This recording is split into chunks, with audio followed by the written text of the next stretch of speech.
মুম্বাইয়ের বন্দর শহরে এক ভয়ঙ্কর ঝড়ের মধ্যে রাস্তার দুপাশের গাছগুলি যেন মাতাল লোকের মতো দুলছিল। অর্জুন শর্মা তখনও তার পুরনো জীর্ণ মোটরসাইকেলের হ্যান্ডেল শক্ত করে ধরেছিল, যাতে সে তার শেষ অর্ডারটি পৌঁছে দিতে পারে। ২৬ বছরের এই যুবকের মুখে ছিল কষ্টের ছাপ, কিন্তু চোখ ছিল তীক্ষ্ণ। তার পুরো জীবনটাই যেন এই পুরনো মোটরসাইকেলের সিটে সীমাবদ্ধ ছিল। সে কি জানত যে আজকের রাতের এই অ্যাক্সিলারেটর তার ভাগ্যকে এমন এক মোড়ে নিয়ে যাবে যেখান থেকে ফেরা অসম্ভব হবে? তার পুরনো হিরো বাইকের হলুদ দুর্বল হেডলাইট বৃষ্টির সাদা চাদর ভেদ করছিল, যেন পানির বিশাল সমুদ্রের মধ্যে মিটমিট করে জ্বলছে, যে কোনো মুহূর্তে নিভে যাবে। অর্জুন চোখ কুঁচকে বৃষ্টির সেই ফোঁটাগুলির ওপার দেখার চেষ্টা করল, যা সূঁচের মতো তার মুখে বিঁধছিল। হঠাৎ রাস্তার ধারে উচ্ছ্বসিত নালার ঠিক পাশে একটি কালো ছায়া তার চোখে পড়ল। বিপজ্জনক রাস্তায় গাড়ি চালানোর অভিজ্ঞতা অর্জুনকে সঙ্গে সঙ্গে ব্রেক কষতে বাধ্য করল। চাকা কাদায় পিছলে গেল এবং মোটরসাইকেলটি টালমাটাল হয়ে প্রায় রাস্তাতেই পড়ে যাচ্ছিল। অর্জুনের হৃৎস্পন্দন দ্রুত হচ্ছিল। এই বাইক ট্যাক্সির কাজে গভীর রাতের ফাঁদ নতুন কিছু ছিল না। এটা লুটপাটের জন্য সাজানো কোনো নাটক হতে পারত, বা কোনো আইনি ঝামেলা যেখানে তার মতো গরিব মানুষের জড়িয়ে পড়া মানেই সর্বনাশ। তার মন বলল, অ্যাক্সিলারেটর ঘোরাও এবং এগিয়ে যাও, এমন ভান করো যেন কিছুই দেখোনি, বাড়ি গিয়ে নিশ্চিন্তে ঘুমাও। কিন্তু একজন অনাথের বিবেক, যে রাস্তার কোণে ক্ষুধা আর শীত সহ্য করেছে, বাতাসের সরসর শব্দের চেয়েও জোরে তার কানে চিৎকার করে উঠছিল। অর্জুন ঠোঁট কাটল, স্ট্যান্ড নামিয়ে হাঁটু পর্যন্ত জলে ঝাঁপিয়ে পড়ল। তার সামনে ছিল একটি যুবতী মেয়ে, যার মুখ রক্তাল্পতায় সাদা হয়ে গিয়েছিল আর ঠোঁট ঠান্ডায় নীল হয়ে গিয়েছিল। কিন্তু যে জিনিসটি অর্জুনকে স্তব্ধ করে দিল তা হলো তার স্কার্টের নিচের অংশটি, যা গভীর লাল রঙে ভেজা ছিল এবং বৃষ্টির জলের সাথে মিশে এক ভয়ঙ্কর স্রোত তৈরি করছিল। সে ছিল গর্ভবতী। পরিস্থিতি কতটা গুরুতর তা বোঝার জন্য অর্জুনকে ডাক্তার হওয়ার দরকার ছিল না। দুটি মানুষের জীবন তার ছেঁড়া জুতোর সামনে একটি সুতোই ঝুলছিল। ভাবার সময় ছিল না। অর্জুন তার ডেলিভারি বক্সটি একপাশে ছুঁড়ে ফেলে দিল, এই চিন্তা না করে যে কাল তাকে গ্রাহককে টাকা ফেরত দিতে হবে। সে তার গায়ে পরা রেনকোটটি খুলে মেয়েটিকে ঢেকে দিল, যাতে সে কিছুটা উষ্ণতা পায়। সে তার হাত তার কাঁধ এবং হাঁটুর নিচে রাখল এবং তার সর্বশক্তি দিয়ে তাকে তুলে নিল। তার শরীরটি ছিল একটি ছুঁড়ে ফেলা পুতুলের মতো ঠান্ডা এবং শিথিল, যা অর্জুনকে কাঁপিয়ে দিল। সে কোনো মতে তাকে পেছনে বসালো এবং জিনিসপত্র বাঁধার দড়ি দিয়ে তাকে তার পিঠের সাথে শক্ত করে বেঁধে রাখল, যাতে সে পড়ে না যায়। সাহস রাখো বোন, ঘুমিয়ে পড়ো না, প্লিজ ঘুমিয়ে পড়ো না, অর্জুন বৃষ্টির মধ্যে চিৎকার করল। তার কণ্ঠস্বর বাতাস এবং এক অজানা ভয়ে কাঁপছিল। বেচারা পুরনো বাইকটি ৩ জনের বোঝা বইছিল, যার মধ্যে মেয়েটির গর্ভের ছোট্ট প্রাণটিও অন্তর্ভুক্ত ছিল। জল এক্সস্ট পাইপ পর্যন্ত ভরে গিয়েছিল। বাইকটি কাশির মতো আওয়াজ করে মাঝ রাস্তায় বন্ধ হয়ে গেল। অর্জুন রাগে গর্জন করে উঠল। সে বাইক থেকে লাফিয়ে নামল, ২ হাত দিয়ে হ্যান্ডেল শক্ত করে ধরে এবং তার রোগা পাতলা পা দিয়ে সেই বাইক এবং অজ্ঞান মহিলাটিকে জলের গভীরতম অংশ থেকে ঠেলে নিয়ে যেতে শুরু করল। নালার কালো দুর্গন্ধযুক্ত জল তার মুখ এবং কাপড়ে ছিটকে আসছিল, কিন্তু তার কোনো পরোয়া ছিল না। এই মুহূর্তে তার মনে একটাই চিন্তা ছিল, যে কোনো মূল্যে হাসপাতালে পৌঁছতে হবে। ঘাম বৃষ্টির জলের সাথে মিশে তার ঠোঁটের কোণে নোনতা স্বাদ রেখে গেল। প্রায় ২০ মিনিট ধরে সেই নির্জন রাস্তায় মৃত্যুর সাথে লড়াই করার পর মুম্বাই জেনারেল হসপিটালের লাল ক্রস চিহ্ন এক উদ্ধারকারী বাতিস্তম্ভের মতো দেখা গেল। অর্জুন সোজা ইমার্জেন্সি ওয়ার্ডে ঢুকে গেল, স্ট্যান্ডে লাথি মারল এবং ডাক্তারদের ডাকতে ডাকতে ছুটে গেল। রাতের ডিউটিতে থাকা নার্সরা চমকে উঠল এবং দ্রুত একটি স্ট্রেচার নিয়ে এলো।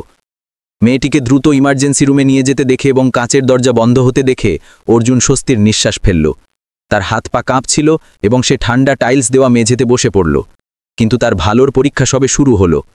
কিছুক্ষণ পর একজন নার্স গম্ভীর মুখে বাইরে এলেন। তার হাতে কিছু কাগজপত্র ছিল। তিনি কাদামাখা ভেজা অর্জুনকে দয়া এবং সন্দেহের মিশ্রিত দৃষ্টিতে দেখলেন।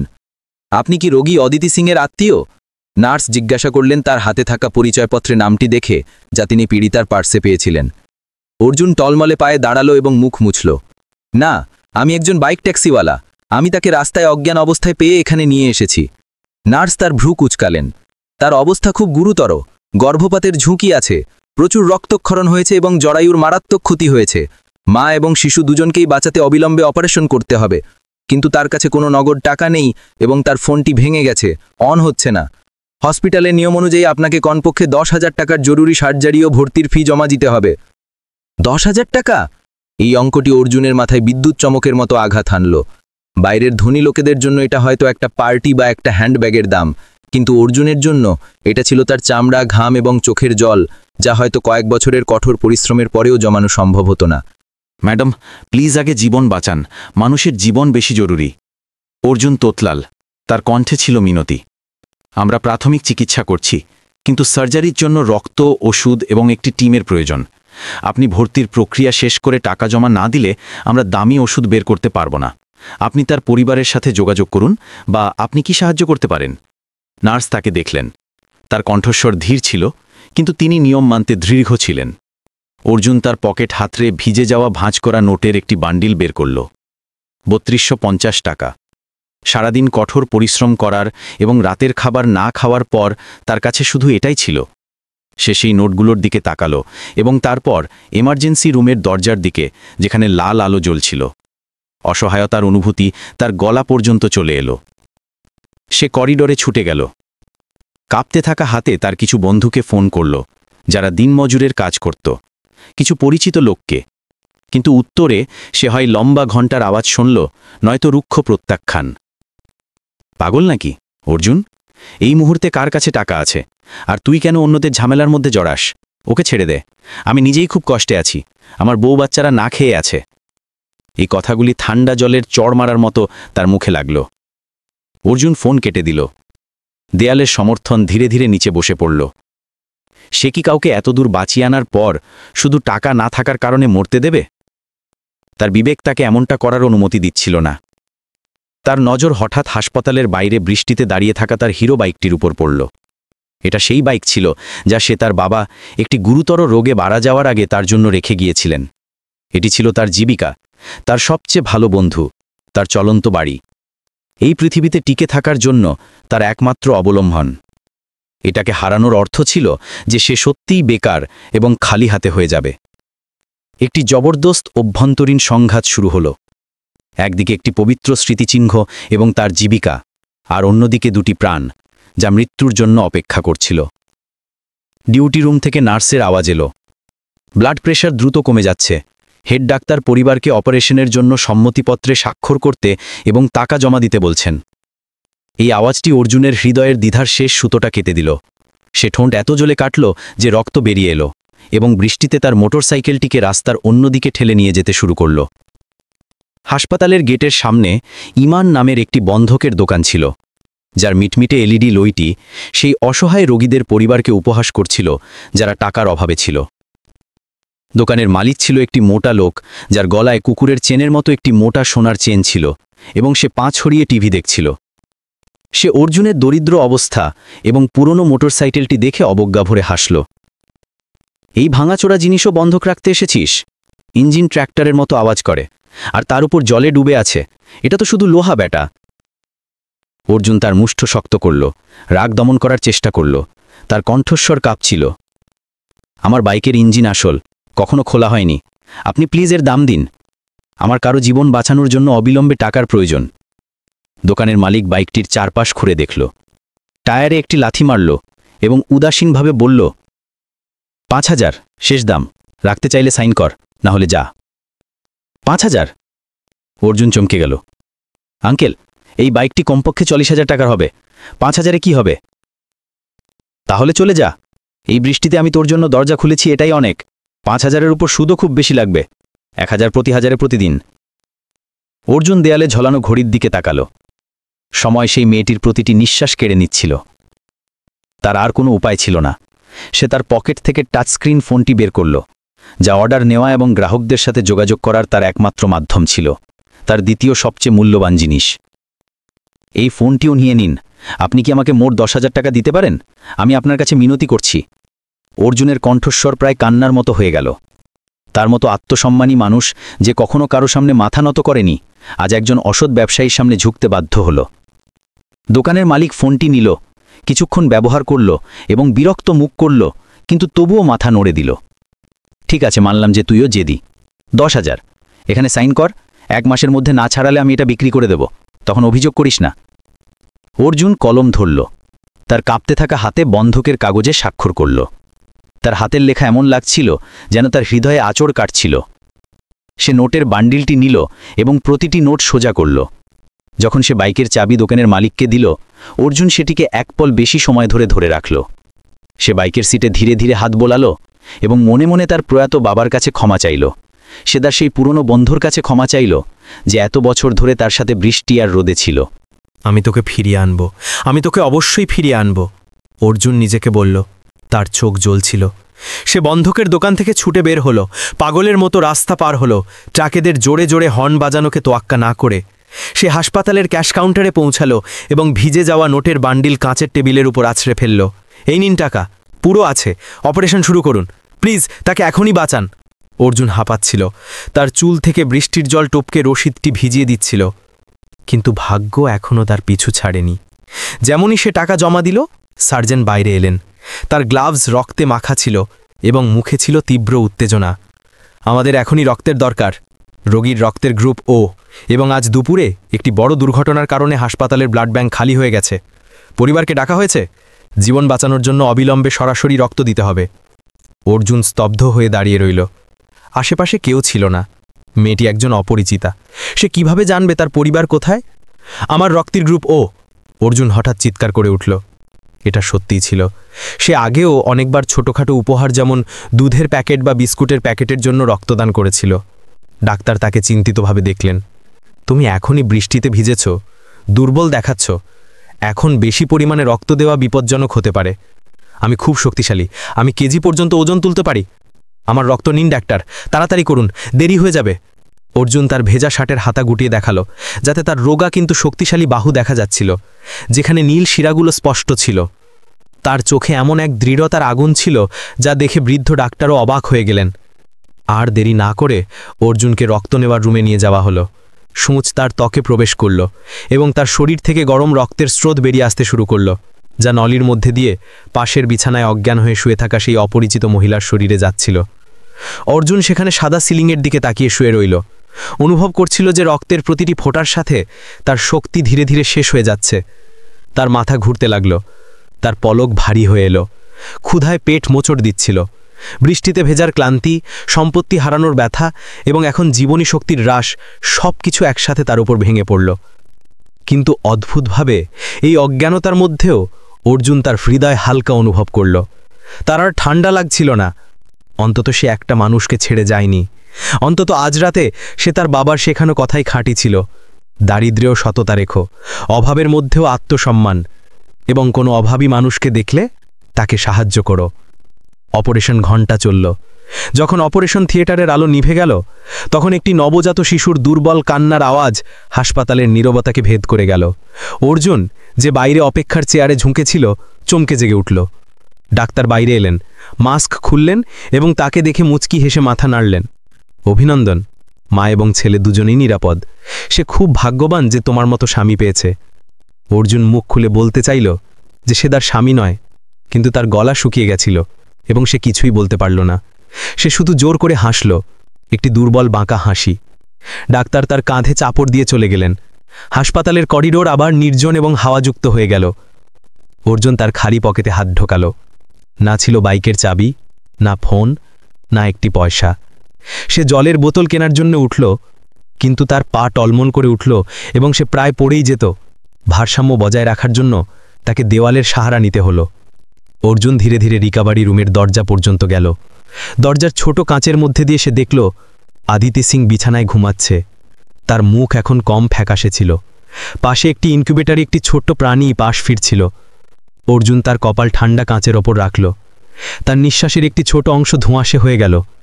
সে এইমাত্র দুটি অপরিচিত মানুষের জন্যে, এই শান্তির মুহূর্তটি কেনার জন্যে তার সব কিছু বাজি রেখেছিল। কাল যখন সূর্য উঠবে, তখন তাকে একটি কঠিন বাস্তবতার মুখোমুখি হতে হবে। জীবিকার কোনো উপায় নেই, বাড়তি থাকা ঋণ, এবং হয়তো টাকার অভাবে ভাড়ার ঘর থেকেও বের করে দেওয়া হবে। কিন্তু এটা ছিল কালের কথা। এখন হাসপাতালের জীবাণুনাশকের গন্ধে ভরা করিডরে সেই গরিব বাইক ট্যাক্সিওয়ালা, যে তার সমস্ত সম্পত্তি হারিয়েছে, নিজেকে অন্য যে কারোর থেকে ধনী মনে করছিল। সে ধীরে ধীরে নিচে বসে পড়ল, দরজার সামনে তার বাহু বুকের ওপর বেঁধে, এবং সকাল হবার অপেক্ষায় তার চোখ বন্ধ করল। বাইরে ঝড় এখনও থামেনি, বাতাস এখনও দরজায় ধাক্কা দিচ্ছিল, কিন্তু অর্জুনের হৃদয়ের ঝড় সেই রিকাভারি রুমের দরজার পিছনে থেমে গেছিল। অন্ধকার সেই ঠান্ডা করিডোরের কোণে গুড়ি মেরে থাকা অর্জুনের ছোট শরীরটিকে ঢেকে দিল। সে ক্লান্তির কারণে এক অস্থির ঘুমে তলিয়ে গেল। সে একেবারেই জানত না যে এই জায়গায়, এই মুহূর্তে তার ভাগ্যের চাকা তার নিয়তির যাত্রায় বেরিয়ে পড়েছে, যা তাকে সেই বিপর্যয় এবং গৌরবের দিকে নিয়ে যাবে যা সে তার সারা জীবনে কখনো স্বপ্নেও দেখেনি। দুপুরের তীব্র রোদ হাসপাতালের ঘরের ধুলো ভরা জানালা ভেদ করে সরাসরি অর্জুনের চোখে পড়ল, যা তাকে চমকে জাগিয়ে দিল। রক্ত দেওয়ার বাহুতে ব্যথা এবং খালি পেট তাকে সঙ্গে সঙ্গে অস্থির করে তুলল। কিন্তু রিকভারি রুমে থাকা মহিলাটির কথা মনে হতেই সে স্প্রিংয়ের মতো লাফিয়ে দাঁড়াল। জীবাণুনাশকের তীব্র গন্ধে ভরা রুমে অদিতি সিং জেগে উঠেছিলেন। সেই যুবতী মেয়েটি সেখানে শুয়েছিল। তার মুখ তখনও ফ্যাকাশে ছিল, কিন্তু তার বড় গোল চোখ খোলা ছিল, এবং সে সিলিং ও বিছানার পাশে ঘুমন্ত লাল রঙের শিশুটির দিকে অবাক হয়ে দেখছিল। যেমনই সে অর্জুনকে ভেতরে আসতে দেখল, এক অপরিচিত লোক যে গত রাতের কাদামাখা সংকুচিত পোশাক পরেছিল, অদিতি ভয়ে গুটিয়ে গেল। ঝড়ের রাতের স্মৃতি খণ্ড খণ্ড হয়ে ফিরে এলো। পেটে তীব্র ব্যথা, পরিত্যক্ত হওয়ার অনুভূতি এবং তারপর একটি অপরিচিত কিন্তু শক্তিশালী বাহু তাকে তুলে নিয়েছিল। আপনি? অদিতির কণ্ঠস্বর বাতাসের ঝাপটার মতো দুর্বল এবং কর্কশ ছিল। অর্জুন দরজাতেই থেমে গেল। লজ্জায় তার মাথা চুলকাতে লাগল। আমি আপনাকে কাল রাতে এখানে এনেছিলাম। আমি একজন বাইক ট্যাক্সিওয়ালা। এখন আপনার শরীর কেমন আছে? অদিতি তাকে দেখল। তার চোখে ভয়ের বদলে বিস্ময় জায়গা নিল। তার সেই পুরনো রেনকোটের উষ্ণতা এবং ডাক্তারকে ডাকা তার চিৎকার মনে পড়ল। তারপর সে তার কঠোর বাস্তবতার অনুভূতি পেল। সে তার পার্স হাতড়াতে শুরু করল, কিন্তু সেটি পেল না। হাসপাতালের বিল, ডাক্তার বলেছিলেন যে অপারেশনের জন্য টাকা জমা দিতে হবে। আমার কাছে কিছুই নেই। অর্জুন তাড়াতাড়ি হাত নাড়ল। একটি মহৎ মিথ্যা যা সে সকাল থেকেই তার মনে তৈরি করে রেখেছিল। আপনি চিন্তা করবেন না, সব হয়ে গেছে। যে লোক আপনাকে ধাক্কা মেরেছিল সে পুলিশের ভয়ে ক্ষতিপূরণ হিসেবে আমাকে কিছু টাকা দিয়ে পালিয়ে গেছে। আমি সেই টাকা দিয়ে আপনাদের দুজনের বিল পরিশোধ করে দিয়েছি। এখন আপনি শুধু বিশ্রাম করুন। অদিতি অর্জুনের চোখের গভীরে তাকালো। সে বোকা ছিল না। তার দরিদ্র অবস্থা, ছেঁড়া জুতো এবং ভেতরের দিকে ঢোকা চোখ দেখে সে বুঝতে পারছিল যে সত্যটা এত সোজা নয়। কিন্তু ক্লান্তি এবং শারীরিক ব্যথা তাকে প্রশ্ন করার শক্তি দিল না। তার চোখ থেকে জল গড়িয়ে পড়ল বালিশে। সে কষ্টের কারণে নয়, বরং অসহায়তার কারণে কাঁদছিল। তার ধনী প্রেমিক, তার শক্তিশালী বাবা, তার জীবনের সমস্ত বড় মানুষ সেই মুহূর্তে মুখ ফিরিয়ে নিয়েছিল, যখন তাদের সবচেয়ে বেশি প্রয়োজন ছিল, এবং তাকে বাঁচানোর জন্য ছিল একজন গরিব অপরিচিত বাইক ট্যাক্সিওয়ালা। হাসপাতাল থেকে ছুটির দিন প্রত্যাশার চেয়ে তাড়াতাড়ি এলো, কারণ অদিতির স্বাস্থ্য দ্রুত উন্নতি হচ্ছিল, এবং কিছুটা অংশে এই কারণেও যে অর্জুনের কাছে আর কোনো দিনের জন্য টাকা ছিল না। হাসপাতালের গেটের বাইরে তীব্র রোদে অদিতি শিশুটিকে শক্ত করে জড়িয়ে ধরল। তার চোখ গাড়ির ভিড় দেখছিল। কোথায় যাবেন? আমি আপনার জন্য ট্যাক্সি ডেকে দিচ্ছি, অর্জুন জিজ্ঞাসা করল, যদিও সে জানত যে উত্তর সম্ভবত নীরবতা হবে। অদিতি মাথা নিচু করল। কোথায় যাব এখন? পরিবারের বিলাসবহুল বাংলোতে। তার বাবা বিক্রম সিং যখন জানতে পারলেন যে সে গর্ভবতী এবং তার কথায় গর্ভপাত করছে না, তখন তাকে পরিবার থেকে বের করে দিয়েছিলেন। তার প্রতারক প্রেমিক রোহন কাপুরের বিলাসবহুল অ্যাপার্টমেন্টে সে তো তাকে সেই ঝড়ের রাতে রাস্তায় বের করে দিয়েছিল, যাতে সে তার নতুন প্রেমিকা, একজন ব্যবসায়িক অংশীদারের মেয়েকে স্বাগত জানাতে পারে। তার পৃথিবী, যা কখনো রেশমে মোড়ানো ছিল, হঠাৎ ভেঙে গেছিল। থাকার মতো কোনো জায়গা বাকি ছিল না। অদিতি চুপ থাকায় তার কাঁধ কাঁপছিল। অর্জুন একটি দীর্ঘ নিঃশ্বাস নিল। সেই একা থাকার অনুভূতিটা সে বুঝতে পারত। এটা ঠিক তেমনই ছিল যেমন 10 বছর বয়সী অর্জুন অনুভব করেছিল যখন সে তার বাবার কফিনের সামনে দাঁড়িয়েছিল, অপরিচিতদের আসা যাওয়া দেখছিল এবং জানত না যে আজ রাতে সে কোথায় ঘুমোবে। যদি আপনার কোনো আপত্তি না থাকে, তাহলে কয়েকদিনের জন্য আমার এখানে থাকুন। জায়গাটা একটু খারাপ, বাংলো বা গাড়ির মতো নয়, কিন্তু অন্তত এটা বৃষ্টি আর রোদ থেকে বাঁচাবে। বাচ্চা এখন খুব ছোট, আপনি তাকে নিয়ে ভটকতে পারেন না। এবং এইভাবে একটি অদ্ভুত যাত্রা শুরু হলো। তার পরিচিত হিলো বাইক ছাড়া অর্জুনকে একটি ট্যাক্সি ডাকতে হলো। এটা ছিল শেষ বিলাসিতা, যা সে অদিতি এবং শিশুটির জন্য হাসপাতালের গেটের বাইরে জল বিক্রেতা মহিলার কাছ থেকে ধার করা টাকা দিয়ে করেছিল। ট্যাক্সি আড়ম্বরপূর্ণ শহরের কেন্দ্র পিছনে ফেলে কালীপুল বস্তির গভীর নোংরা জলে ভরা গলিগুলোতে প্রবেশ করল। কালীপুল বস্তি একটি কালো দুর্গন্ধযুক্ত খালের ধারে অবস্থিত ছিল। এটা ছিল সমাজের সবচেয়ে নিচের স্তরের লোকেদের বাড়ি। শ্রমিক, পুরনো জিনিস সংগ্রহকারী এবং যাদের সময় ফুরিয়ে গেছে সেই পতিতারা। যখন অদিতি ট্যাক্সি থেকে নামল, তখন একটি পচা গন্ধ তার নাকে প্রবেশ করল, যার কারণে তার প্রায় বমি এসে যাচ্ছিল। তার সামনে ছিল জংধরা টিনের ছাদের ঘরের একটি শাড়ি, যা ক্রান্তীয় রোদে চুল্লির মতো উত্তপ্ত হচ্ছিল। গালিগালাজের আওয়াজ, শিশুদের কান্নার আওয়াজ এবং পুরনো সিনেমার গানের কর্কশ আওয়াজ দারিদ্র্যের এক ভয়ঙ্কর সঙ্গীত তৈরি করেছিল।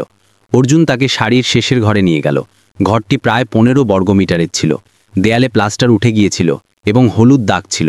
ঘরে একটি পুরনো খাট, একটি কাপড়ের আলমারি এবং একটি ছাদের ফ্যান যা ধীরে ধীরে ঘুরছিল। তাছাড়া আর কিছুই মূল্যবান ছিল না।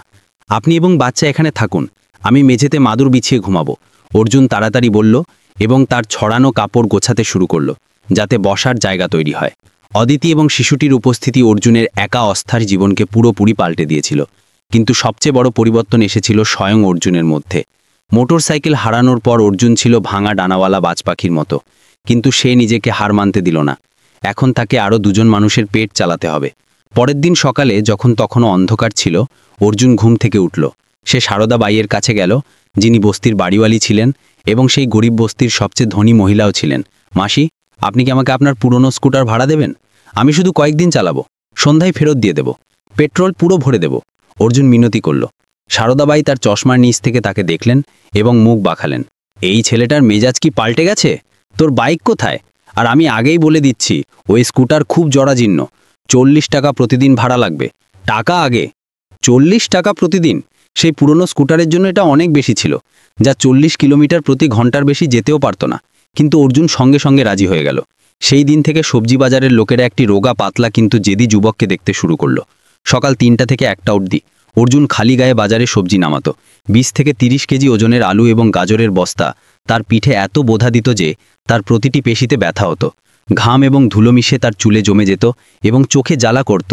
কিন্তু যখনই সে মজুরির টাকা পেত, সে সেগুলিকে সাবধানে সোজা করত এবং একটি প্লাস্টিকের ব্যাগে রাখত, যাতে সেগুলি ঘামে ভিজে না যায়। এই টাকা পিন্টুর জন্য দুধ এবং ডায়াপার কেনার টাকা ছিল। এই নামটি সে নিজে শিশুটিকে দিয়েছিল। একটা এসে তাড়াতাড়ি মুখ ধুয়ে সেই জরাজীর্ণ স্কুটারে চড়ে যাত্রী খুঁজতে বেরিয়ে যেত। গো অ্যাপ বা গোজেক চালানোর জন্য স্মার্টফোন না থাকায় তাকে ট্র্যাডিশনালভাবে যাত্রী খুঁজতে হতো। চৌরাস্তায় দাঁড়ানো, গ্রাহকদের ডাকা এবং অন্যান্য দাপুটে ড্রাইভারদের সাথে প্রতিটি যাত্রীর জন্য লড়াই করা। কয়েকবার স্থানীয় ড্রাইভাররা তাকে এলাকা ছাড়ার হুমকি দিলে অর্জুন শুধু চুপচাপ ক্ষমা প্রার্থনা করত এবং তার স্কুটার নিয়ে অন্য কোথাও চলে যেত। একজন যুবক মানুষের আত্মসম্মান সে তার হৃদয়ের গভীরতায় চেপে দিয়েছিল, যার জায়গা এখন বেঁচে থাকার ধৈর্য নিয়েছিল। বাড়িতে অদ্বিতীয় তার লড়াই লড়ছিল। একজন রাজকুমারী যে কখনো ঘরের কাজ করেনি, এখন তাকে কয়লার উনুন জ্বালানো এবং হাতে ডায়াপার ধোয়া শিখতে হচ্ছিল, কারণ ওয়াশিং মেশিন ছিল না। প্রথমে সে অনাড়ি ছিল, বাসন ভেঙে দিত এবং ভাত কখনো কাঁচা তো কখনো পোড়া বানাতো। রাতে ছাদে ইঁদুরের দৌড়ানোর আওয়াজ শুনে তার চোখের জল বালিশ ভিজিয়ে দিত। কিন্তু যখনই সে মধ্যরাতে অর্জুনকে বাড়ি ফিরতে দেখত, ক্লান্ত কিন্তু সবসময় তার জন্য গরম সুজি বা কিছু কমলা নিয়ে আসত, তখন অদিতির হৃদয় গলে যেত। সে অনুভব করল যে এই মানুষটার ত্যাগ তার শোনা যে কোনো প্রতিশ্রুতির থেকেও অনেক বড় ছিল। ধীরে ধীরে শুরুর লজ্জা শেষ হয়ে গিয়েছিল এবং তার জায়গায় দুটি ভিন্ন জগতের মানুষের মধ্যে একটি অদ্ভুত বোঝাপড়া তৈরি হয়েছিল। অদিতি তার ব্যবস্থাপনা জ্ঞান ব্যবহার করে সেই ভাড়া ঘরটিকে গোছাতে শুরু করলো। সে ছুড়ে দেওয়া থার্মোকলের বক্স ব্যবহার করে সবজি চাষ শুরু করলো, যার কারণে টাকাও বাঁচত এবং তাজা সবজিও পাওয়া যেত। এক সন্ধ্যায় অর্জুন বৃষ্টির কারণে তাড়াতাড়ি বাড়ি চলে এলো। সে দেখল যে অদিতি একটি হলুদ আলোর নিচে ঝুঁকে তার পুরনো ডায়েরিতে কিছু লিখছে। তুমি কি করছো? অর্জুন তার ভেজা হেলমেট নিচে রাখতে রাখতে জিজ্ঞাসা করল। অদিতি মাথা তুলে তাকালো, তার চোখ জ্বলছিল। আমি আপনার বাইক চালানোর রাস্তার বিশ্লেষণ করছিলাম। দেখুন, সকালে আপনি গ্রাহকদের জন্য বাজারের আশেপাশে ঘুরতে থাকেন, যার কারণে পেট্রোল বেশি খরচ হয় এবং গ্রাহক কম পাওয়া যায়। এর পরিবর্তে যদি আপনি সকালে শিশুদের হাসপাতালের গেটে দাঁড়ান এবং দুপুরে প্রধান সড়কে, তাহলে আপনি অফিসগামী অনেক গ্রাহক পাবেন। আমি হিসাব করেছি, আপনি 45% পেট্রোল বাঁচাতে পারেন এবং প্রতিদিন 3টি বেশি যাত্রী পেতে পারেন। অর্জুন ডায়েরিটি তুলে নিল এবং সেই সংখ্যা ও চার্টগুলো দেখে অবাক হয়ে গেল, যা অদিতি খুব পরিষ্কারভাবে তৈরি করেছিল। সে তো শুধু তার বোধ দিয়ে গাড়ি চালাতো। সে কখনো ভাবেনি যে বাইক ট্যাক্সি চালানোকেও একটি পরিবহন সংস্থার মতো পরিচালনা করা যেতে পারে। সে অদিতির দিকে ভিন্ন চোখে দেখল। এখন একজন অসহায় রাজকুমারীর জন্য দয়া নয়, বরং একজন বুদ্ধিমান ব্যক্তির জন্য শ্রদ্ধা ছিল। তুমি সত্যিই খুব চালাক, অর্জুন মাথা চুলকাতে বলতে লাগল। এখনও আরও আছে, অদিতি হাসল। এই প্রথমবার অর্জুন তাকে এখানে আসার পর হাসতে দেখেছিল। আমি দেখলাম যে আপনি আপনার ঋণের হিসাব ঠিকমতো রাখেন না। আমি আপনার জন্য একটি আয় ব্যয় তালিকা তৈরি করেছি। এই গতিতে যদি আমরা সঞ্চয় করি তাহলে প্রায় 1 মাসে আপনি আপনার ফোন ফেরত কিনতে পারেন এবং 2 মাসে একটি ভালো পুরনো মোটরসাইকেল। একজন বাইক ট্যাক্সিওয়ালা এবং একজন পতিত রাজকন্যার জোটের গল্প শীঘ্রই পুরো বস্তিতে ছড়িয়ে পড়ল। কিন্তু অদিতির চোখে অর্জুনের প্রতি পরিবর্তনের চূড়ান্ত বিন্দু এলো একটি অপ্রত্যাশিত ঘটনা থেকে। সেই দিন দুপুরের রোদে বস্তির সাধারণ জলের পাম্পটি পুড়ে গেল। পুরো বস্তি জল না থাকায় সমস্যায় পড়ল। একটি ইলেকট্রিশিয়ানকে ডাকা হলো। সে এক নজর দেখল এবং বলল, ক্যাপাসিটার পুড়ে গেছে, পুরো পাম্প বদলাতে হবে, টাকা লাগবে 1 পয়সাও কম নয়। সারদা বায়ের মুখ ভার হয়ে গেল আর বস্তির লোকেরা চিৎকার করতে লাগলো যে তারা টাকা কোথা থেকে আনবে। ঠিক তখনই অর্জুন কাজ থেকে ফিরল। সে ভিড় ঠেলে এগিয়ে গেল, পুরা পাম্পটা দেখল এবং তারপর সেই ইলেকট্রিশিয়ানকে দেখল যে টাকার জন্য অপেক্ষা করছিল। আমাকে দেখতে দিন, অর্জুন তার আস্তিন গুটিয়ে বলল। তুই কি জানিস? একজন বাইকওয়ালা বিদ্যুৎ সম্পর্কে কি জানবে? ইলেকট্রিশিয়ান হাসল। অর্জুন কিছু বলল না। সে চুপচাপ তার পুরনো সরঞ্জামের বাক্সটি বের করল, তার খসখসে হাতে স্ক্রুড্রাইভার ধরল এবং দ্রুত পাম্পের কভার খুলে দিল।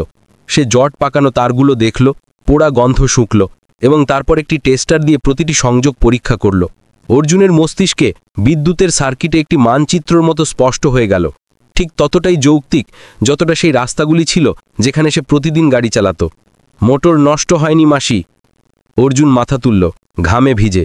এটা শুধু বিয়ারিং জ্যাম হওয়ার কারণে বেশি গরম হয়ে গিয়েছিল, যার ফলে স্টার্টিং কয়েলের ইনসুলেশন গলে গেছে। আমি এই তারটি আবার পেঁচিয়ে দেব এবং একটি পুরনো বাইকের বিয়ারিং লাগিয়ে দেব, এটা ঠিকভাবে কাজ করবে। বলতে বলতেই সে উঠোনের রোদে বসে পড়ল, মনোযোগ সহকারে তার কাটতে এবং জুড়তে লাগল। মিনিট 20 পর সে প্লাগ লাগালো। পাম্পটি একটি আওয়াজ করল এবং তারপর মসৃণভাবে চলতে শুরু করল। নল থেকে ঠান্ডা জলের ধারা বের হলো, যার ফলে পুরো বস্তি আনন্দে মেতে উঠল। ইলেকট্রিশিয়ান লজ্জিত হয়ে তার জিনিসপত্র নিয়ে চলে গেল। অদিতি দরজায় দাঁড়িয়ে এসব দেখছিল। সে অর্জুনের ঘামে ভেজা পিঠটি দেখল, তার তেল মাখা কিন্তু আশ্চর্যজনকভাবে দক্ষ হাতগুলো দেখল। তার চোখে অর্জুন এখন আর একজন গরিব অশিক্ষিত ছেলে ছিল না।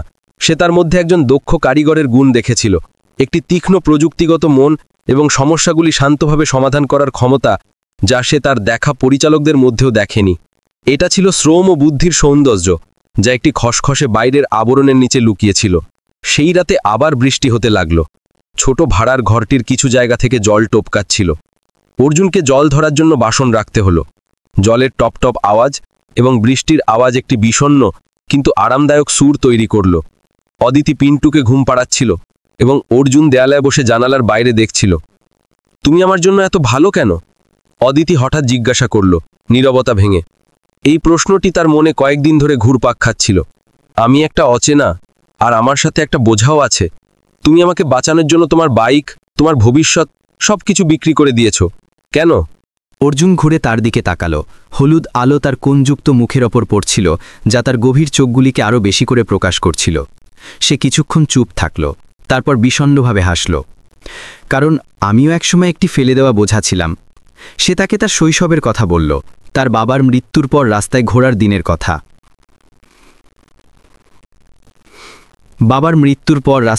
দিনের কথা। আত্মীয়দের দ্বারা প্রত্যাখ্যাত হওয়ার কথা এবং ঠান্ডা বৃষ্টির রাতে একটি ব্রিজের নিচে গুটিসুটি মেরে এই স্বপ্ন দেখার কথা যে কোনো হাত তার দিকে এগিয়ে আসবে। সেই দিন আমি নিজের কাছে শপথ করেছিলাম। অর্জুনের কণ্ঠস্বর ধীর এবং আবেগপূর্ণ হয়ে গেল, যে আমি যদি বেঁচে থাকি তাহলে আমি কখনো কোনো অসহায় মানুষের দিক থেকে মুখ ফিরিয়ে নেব না। পিন্টুকে দেখলে আমার শৈশবের কথা মনে পড়ে। আমি চাই না সে এই অনুভূতি নিয়ে বড় হোক যে এই পৃথিবী তাকে অস্বীকার করেছে। অদিতির চোখে জল ভরে এলো। সে কাছে এলো এবং তার ছোট্ট হাতটি অর্জুনের খসখসে কঠিন হাতের ওপর রাখল। কোনো কৃত্রিম প্রশংসা নয়, কোনো দূরের প্রতিশ্রুতি নয়, শুধু দুটি একা হৃদয়ের মধ্যে একটি গভীর সহানুভূতি ছিল, যারা জীবনের ঝড়ে এক অপরের সাথে মিলিত হয়েছিল। সেই মুহূর্তে একটি রাজকুমারী এবং একজন বাইক ট্যাক্সিওয়ালার মধ্যেকার সীমা পুরোপুরি মুছে গিয়েছিল। কিন্তু গরিব বস্তিতে শান্তি বেশিদিন স্থায়ী হল না। আরেকটি ঝড় আসতে চলেছিল। ঠিক সেই সময় যখন ঘরে আবেগপূর্ণ পরিস্থিতি তৈরি হচ্ছিল, গলির কোণকাকে একটি তীব্র ইঞ্জিনের আওয়াজ এলো। এটা ছিল একটি অদ্ভুত, চমকদালা এবং শক্তিশালী আওয়াজ, যা রোজগার জরাজীর্ণ মোটরসাইকেলগুলির থেকে সম্পূর্ণ ভিন্ন ছিল। একটি বিলাসবহুল গাড়ির তীব্র হেডলাইটগুলি অন্ধকারকে ভেদ করে গেল এবং সরাসরি সেই জরাজীর্ণ ঘরগুলির সারিতে পড়ল, যার ফলে নালার ইঁদুরগুলোও ভয় পালিয়ে গেল। গাড়িটি ধীরে ধীরে এগিয়ে গেল, জলের গর্তগুলি মারিয়ে, এবং অর্জুন ও অদিতির ঘরের ঠিক সামনে থেমে গেল। গাড়ির দরজা খুলল, পেছনের সিট থেকে কোনো পথ হারানো অতিথি নয়, বরং একজন মধ্যবয়স্ক লোক নামল, যার চুল পরিষ্কার করে আঁচড়ানো ছিল। তিনি একটি দামি স্যুট পরেছিলেন, যা থেকে একটি ঠান্ডা দাপুটে শক্তি বেরিয়ে আসছিল, যা সেই ছোট ঘরে সবেমাত্র গড়ে ওঠা উষ্ণতাকে পুরোপুরি পিষে দিচ্ছিল। তিনি ছিলেন বিক্রম সিং লজিস্টিক্সের চেয়ারম্যান, অদিতির বাবা, এবং তার ঠিক পিছনে একটি বিজয়ী হাসির সাথে রোহান কাপুর দাঁড়িয়েছিল, সেই লোকটি যে অদিতিকে এই বিপর্যয়ের দিকে ঠেলে দিয়েছিল। এই নাটকীয় উপস্থিতিটি বোঝার জন্য আমাদের কয়েকদিন পিছনে যেতে হবে। ভাগ্য রোহানকে এইভাবে দেখিয়েছিল যে সে তার জরাজীর্ণ স্কুটারে অদিতিকে নিয়মিত চেকআপের জন্য নিয়ে যাচ্ছে। সে তার ঠান্ডা গাড়িতে বসে জানালা দিয়ে দেখল এবং তার প্রাক্তন প্রেমিকাকে দেখল, সেই রাজকুমারী যে একসময় সোনার খাঁচায় থাকত, এখন একটি কালো রোগা পাতলা বাইকওয়ালার পিছনে বসেছিল। তার গর্ভবতী পেট ধরে এবং ঘামে ভেজা থাকা সত্ত্বেও আনন্দে কথা বলছিল। রোহানের হৃদয়ে একটি নিজ ভয় সৃষ্টি হল। সে উন্নতির পথে ছিল, একটি বড় অংশীদারের জামাই হওয়ার লক্ষ্য তৈরি করছিল, যাতে তার অবস্থান শক্তিশালী হয়। যদি অদিতি এই শিশুকে জন্ম দেয়, বড় তো বিক্রম সিংয়ের কাছে ফিরে আসে, বা আরও খারাপ তার অতীতের সম্পর্কে গোলমাল করে, তাহলে তার ভবিষ্যৎ নষ্ট হয়ে যাবে। তাকে এই বিপদটি মূল থেকে শেষ করতে হবে। একটি নিষ্ঠুর পরিকল্পনা তৈরি হলো। সে একটি গুপ্তচর নিয়োগ করল, যে বস্তিতে অর্জুন এবং অদিতির সবচেয়ে সাধারণ মুহূর্তগুলির ছবি তুলল, কিন্তু বিকৃত কোণ থেকে। অর্জুনকে অদিতির কাছ থেকে টাকা নিয়ে বাজারে যেতে দেখাচ্ছিল, যেন সে একজন গুন্ডা যে টাকা ছিনিয়ে নিচ্ছে। অদিতি অর্জুনের জন্য কাপড় সেলাই করছিল, যেন সে একজন রাজকুমারী যাকে দাসী বানানো হয়েছে। রোহান সেই ছবিগুলি বিক্রম সিংয়ের টেবিলের ওপর রাখল এবং একটি মিথ্যা চিন্তা ভরা কণ্ঠে বলল, আঙ্কেল, আমি জানি আপনি অদিতির ওপর রাগ করেছেন, কিন্তু পরিস্থিতি খুব গুরুতর। তাকে একজন গুন্ডা বাইকওয়ালা ফাঁদে ফেলেছে। এই লোকটি সবজি বাজারে মেয়েদের ফাঁদে ফেলার জন্য বদনাম। সে অদিতিকে বন্দি করে রেখেছে, যাতে শিশু বড় হলে আপনার কাছ থেকে টাকা আদায় করতে পারে। আমি শুনেছি যে সে এই হুমকিও দিয়েছে যে আপনি যদি টাকা না দেন, তাহলে সে তাকে সীমান্তের ওপারে বিক্রি করে দেবে। বিক্রম সিং, যিনি তার ব্যবসায় তো দক্ষ ছিলেন কিন্তু পারিবারিক বিষয়ে অন্ধ ছিলেন, রাগে অগ্নিশর্মা হয়ে গেলেন। একটি গ্রুপের চেয়ারম্যান হিসাবে তার আত্মমর্যাদা আঘাতপ্রাপ্ত হয়েছিল এবং তার মেয়ের অপমানের ভয় তাকে অযৌক্তিক করে তুলেছিল। তিনি তদন্ত করার কষ্ট করেননি এবং সঙ্গে সঙ্গে তার মেয়েকে বাঁচানোর জন্য তার সবচেয়ে বিশ্বস্ত দেহরক্ষীদের জড়ো করলেন। বর্তমানে ফিরে আসি। বিক্রম সিংয়ের উপস্থিতি পরিবেশকে জমাট বেঁধে দিল। অদিতির হাত থেকে সেলাই করা কাপড় পড়ে গেল। তার মুখ সাদা হয়ে গেল। সে কাঁপতে কাঁপতে দাঁড়ালো, তার ঠোঁট নড়ল। বাবা? বিক্রম সিং উত্তর দিলেন না। তিনি চুপচাপ 15 বর্গমিটারের সেই ভাড়াঘরে চলে গেলেন। তার ঝকমকে চামড়ার জুতো ভাঙা টাইলসের মধ্যে অদ্ভুত লাগছিল। তিনি চারপাশে দেখলেন, পুরনো কর্কশ ফ্যান, সাধারণ খাবার যাতে শুধুমাত্র কিছু শুকনো মাছ ও সবজি ছিল, এবং তাদের লাল রঙের নাতি যে একটি অন্য খাটে ঘুমোচ্ছিল। দারিদ্র্যের এই দৃশ্যটি তার হৃদয়ের রাগের আগুনে ঘি দিল। তার মেয়ে, তার চোখের মণি, এভাবে একটি ইঁদুরের মতো কিভাবে থাকতে পারে? তার নজর অর্জুনের ওপর পড়ল, যে অদিতির সামনে একটি সুরক্ষামূলক ভঙ্গিতে দাঁড়িয়েছিল। বিক্রম সিং তার নাক কুঁচকালেন। একটি হাসি যাতে উচ্চবিত্তদের গরিবদের প্রতি সমস্ত অবজ্ঞা ভরা ছিল। তো তুই সেই বাইকওয়ালা? বিক্রম সিংয়ের কণ্ঠস্বর গভীর এবং ধাতুর মতো ঠান্ডা ছিল। অর্জুন এই লোকটির কাছ থেকে আসা বিপদ অনুভব করল, কিন্তু সে পিছিয়ে গেল না। সে সরাসরি বিক্রম সিংয়ের চোখের দিকে তাকালো এবং আশ্চর্যজনক শান্তিতে জবাব দিল, নমস্কার আঙ্কেল, আমি অর্জুন। প্লিজ ভেতরে এসে জলপান করুন। এই ইঁদুরের গর্তকে তুই ঘর বলিস? বিক্রম সিং হাসলেন, এমন একটি হাসি যা শুনলে যে কারো মেরুদণ্ডে ঠান্ডা স্রোত বয়ে যায়। আমি তো নোংরা জল পান করতে আসিনি, আমি তা নিতে এসেছি যা আমার। অদিতি দ্রুত দৌড়ে গেল, তার বাবার হাত ধরল। তার চোখ দিয়ে জল ঝরছিল। বাবা, এমনটা বলবেন না। অর্জুন ভাই আমার রক্ষক। যদি সেই ঝড়ের রাতে আমাকে সাহায্য না করতেন, তাহলে আমি এবং আমার সন্তান মারা যেতাম। চুপ থাক। বিক্রম সিং তার মেয়ের হাত ঝাঁকুনি দিয়ে সরিয়ে দিলেন এবং তার দিকে ইশারা করলেন, তুই খুব সরল মেয়ে। তোর কি মনে হয় যে এই পৃথিবীতে কেউ নিঃস্বার্থভাবে ভালো হয়? ওকে দেখ, ওর দারিদ্র্য দেখ।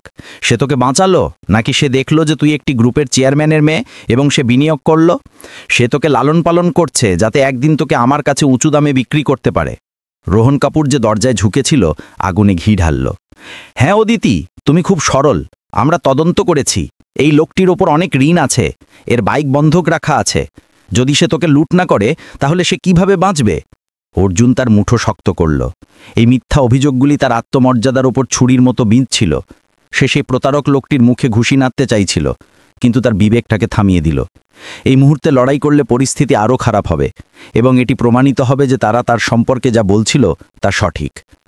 আমার পরোয়া নেই আপনারা কি ভাবছেন, অর্জুন বলল। তার কণ্ঠস্বর দৃঢ় ছিল, প্রতিটি শব্দ স্পষ্ট। কিন্তু আমি আপনাকে আমার এবং তার সম্মানের অপমান করার অনুমতি দেব না। আমি অদিতিকে সাহায্য করেছি কারণ তার সাহায্যের প্রয়োজন ছিল, এই জন্য নয় যে সে কারোর মেয়ে। বিক্রম সিং জোরে হাসলেন। তার হাসি সেই ভীত বস্তিতে প্রতিধ্বনিত হল। সম্মান?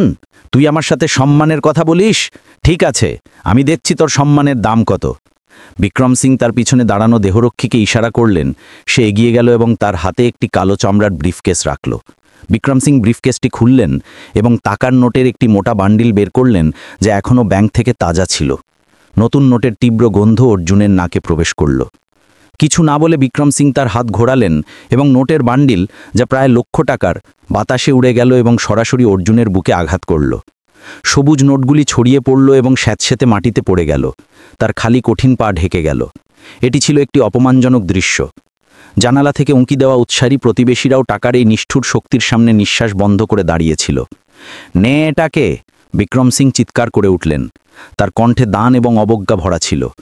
লক্ষ্য, এটা তোর জরাজীর্ণ পাইপ ছাড়ানো, এই শূকরের খোঁয়ার থেকে ভালো ঘর কেনা এবং তোর বাকি জীবন আরামে কাটানোর জন্য যথেষ্ট। এটা এতদিন ধরে আমার মেয়ের দেখাশোনা করার তোর পারিশ্রমিক। টাকা নে এবং ওর জীবন থেকে দূরে হয়ে যা। আমাকে আবার নিজের মুখ দেখাস না, নিজের যোগ্যতা দেখ আয়নায়। সময় যেন থেমে গেছিল। ফ্যানটি এখনও ঘুরছিল, কিন্তু অর্জুনের কানে কেবল অপমানের প্রতিধ্বনি শোনা যাচ্ছিল। লক্ষ্য, এমন একটি অঙ্ক যা সে তার সারা জীবনেও স্বপ্ন দেখেনি। এই টাকা দিয়ে সে তার জীবন পাল্টে দিতে পারত, একটি নতুন শুরু করতে পারত। কিন্তু তার বিনিময়ে কি? নিজের বিবেক বিক্রি করা। এটা স্বীকার করা যে সে একজন মানুষের ব্যবসায়ী, আর অদিতি ও শিশুর প্রতি তার সত্যিকারের অনুভূতি পিষে দেওয়া। অদিতি চিৎকার করে উঠল। নিচে ঝুঁকে নোটগুলি তুলে আবার তার বাবার দিকে ছুঁড়ে দিল। বাবা, আপনি পাগল হয়ে গেছেন। আপনি তাকে অপমান করবেন না। উনি তার বাইক বিক্রি করেছেন, তার ফোন বিক্রি করেছেন এবং আমাকে বাঁচানোর জন্য তার নিজের রক্ত পর্যন্ত দিয়েছেন। আপনি এমনটা করতে পারেন না। রক্ত দেওয়ার কথা শুনে বিক্রম সিং এক মুহূর্তের জন্য চমকে গেলেন, কিন্তু তার বড় অহংকার এবং রোহনের উস্কানি তার বিবেককে ঢেকে দিয়েছিল। তিনি ঠান্ডাভাবে আদেশ করলেন, মালকিনকে দ্রুত গাড়িতে বসাও। দুজন শক্তিশালী দেহরক্ষী সঙ্গে সঙ্গে এগিয়ে এলো, অদিতিকে একপাশে ঠেলে দিল এবং দোলনার দিকে এগিয়ে গিয়ে শিশুটিকে তুলে নিল। পিন্টু চমকে উঠে জোরে জোরে কাঁদতে লাগল। শিশুটির হৃদয় বিদারক চিৎকারটি অর্জুনের ধৈর্যের বাঁধ ভেঙে দিল। আমার সন্তানের উপর থেকে হাত সরাও! অর্জুন গর্জন করে উঠল। সেই মুহূর্তে সে ভুলে গেল যে সে শুধু একজন রোগা পাতলা ছেলে। ভুলে গেল যে তার প্রতিপক্ষ পেশাদার দেহরক্ষী। সে একটি আহত পশুর মতো তার সন্তানের সুরক্ষার জন্য ছুটে গেল। কিন্তু একজন পুষ্টিহীন শ্রমিকের শক্তি প্রশিক্ষিত ঘুষির মোকাবিলা কিভাবে করতে পারত? এক মুহূর্তে একজন দেহরক্ষী তার পেটে একটি লাথি মারল, যার ফলে সে দেয়ালে গিয়ে ধাক্কা খেল এবং কাপড়ের আলমারিটি পড়ে গেল।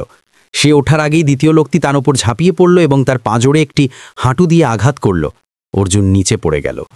তার নাক থেকে রক্ত ঝরতে লাগল, যা মেঝেতে ছড়িয়ে থাকা নোটের উপর টপকাচ্ছিল। অর্জুন ভাই! অদিতি হতাশভাবে চিৎকার করে উঠল। দেহরক্ষীদের হাত থেকে মুক্ত হয়ে তাকে সাহায্য করার চেষ্টা করল, কিন্তু ব্যর্থ। তাকে হেঁচড়ে গাড়িতে নিয়ে যাওয়া হলো। তার চোখ তখনও সেই লোকটিকে দেখছিল যে কাদা এবং টাকার স্তূপের ওপর ছটফট করছিল। বিক্রম সিং অর্জুনকে ওঠার চেষ্টা করতে দেখে শেষ অবজ্ঞা ভরা দৃষ্টিতে দেখলেন।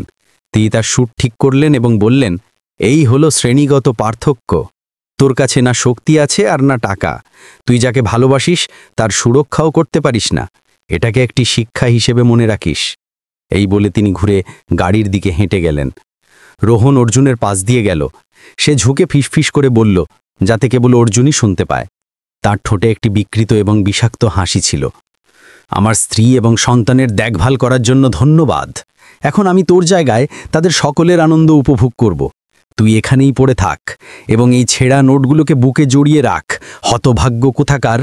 গাড়ির দরজা বন্ধ হয়ে গেল, দুটি জগৎকে আলাদা করে। বিলাসবহুল গাড়িটি ইঞ্জিন চালু করল, একটি কালো ধোঁয়া ছাড়ল এবং বৃষ্টিতে দ্রুত বেরিয়ে গেল। তার সাথে অদিতি এবং পিন্টুকে নিয়ে গেল, যারা অর্জুনের অন্ধকার জীবনে একমাত্র আলো ছিল। বস্তিতে একটি ভয়ানক শান্তি নেমে এলো। অর্জুন সেখানে শুয়ে রইল। তার পুরো শরীর ব্যথায় ভেঙে যাচ্ছিল, কিন্তু শারীরিক ব্যথা তার হৃদয়ের কষ্টের কাছে কিছুই ছিল না।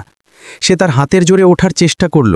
তার চারপাশে টাকা ছিল, সবুজ, নতুন, ছড়িয়ে থাকা একটি খনি। কিন্তু এই মুহূর্তে তার জন্য এটা ছেঁড়া কাগজ ছাড়া আর কিছু ছিল না। তার অসহায়তা এবং দুর্বলতার প্রমাণ। সে টাকার একটি মুঠো তুলল। সে তাকে পকেটে রাখার জন্য নয়, সে তাকে এত জোরে ধরল যে ধারালো নোটগুলি তার হাতের তালু কেটে দিল এবং রক্ত ঝরতে লাগল। সে তাদের ছেড়ে ফেলতে চাইছিল, তাদের পুড়িয়ে ফেলতে চাইছিল। এক পুরুষের চোখের জল, যা তার বাবার মৃত্যুর সময়ও ঝরেনি, এখন তার কাদামাখা গালে বইছিল। সে রাগে কাঁদল। সে এই অনুভব করে কাঁদল যে বিক্রম সিং একটি নির্বোধ সত্য বলছিলেন। টাকা ছাড়া, শক্তি ছাড়া তার ভালোত্ব ছিল একটি সস্তা জিনিস, যাকে লোকেরা তাদের জুতোর নিচে পিষে দিত। অর্জুন হেঁচড়ে দরজার কাছে গেল, সেই দিকে তাকিয়ে যেখানে গাড়িটি হারিয়ে গেছিল। বৃষ্টি আবার জোরে পড়তে শুরু করেছিল। তার মুখে বিঁধছিল, রক্ত এবং কাদা ধুয়ে দিচ্ছিল, কিন্তু সেই অপমান ধুতে পারছিল না যা তার আত্মায় বাসা বেঁধেছিল। তার ঝাপসা চোখের আগের আগুন ধীরে ধীরে শান্ত হয়ে গেল এবং একটি ঠান্ডা তীক্ষ্ণ বরফের টুকরোয় পরিণত হল। সে চিৎকার করল না, সে গালি দিল না, সে চুপ ছিল। এমন একটি নীরবতা যা যে কোনো হুমকি থেকেও ভয়ঙ্কর ছিল। সে নিজের রক্তে মাখা একটি 500 টাকার নোট তুলল এবং সেটাকে ঘুরিয়ে দেখল। বিক্রম সিং, আপনি ঠিক বলেছেন। আমি গরিব, কিন্তু আমি নীচ নই। আপনি আপনার মেয়ের স্বাধীনতা কেনার জন্য টাকা ব্যবহার করেছেন, ঠিক আছে, আমি এটা আপনাকে ফেরত দেব। এই টাকা দিয়ে নয়, বরং এমন একটি জিনিস দিয়ে যা আপনি টাকা দিয়ে কিনতে পারবেন না। অপেক্ষা করুন, যেদিন আমি আপনার সামনে আবার দাঁড়াবো, আমি আপনাকে আমাকে দেখতে বাধ্য করব, অবজ্ঞা দিয়ে নয়, বরং ভয় দিয়ে। অর্জুন টাকা পোড়ালো না, সে এক এক পয়সা জোগাড় করল। সে এটা ব্যবহার করবে না, সে এটাকে একটি রক্তের ঋণ হিসেবে রাখবে, প্রতিদিন একটি তিক্ত স্মৃতি হিসেবে। সে টলটে টলটে ঘরে ফিরে গেল এবং ছড়িয়ে থাকা জিনিসপত্র গোছাতে শুরু করল। খালি দোলনাটি ঠান্ডা ছিল, পিন্টুর দুধের গন্ধ এখনও বাতাসে ছিল।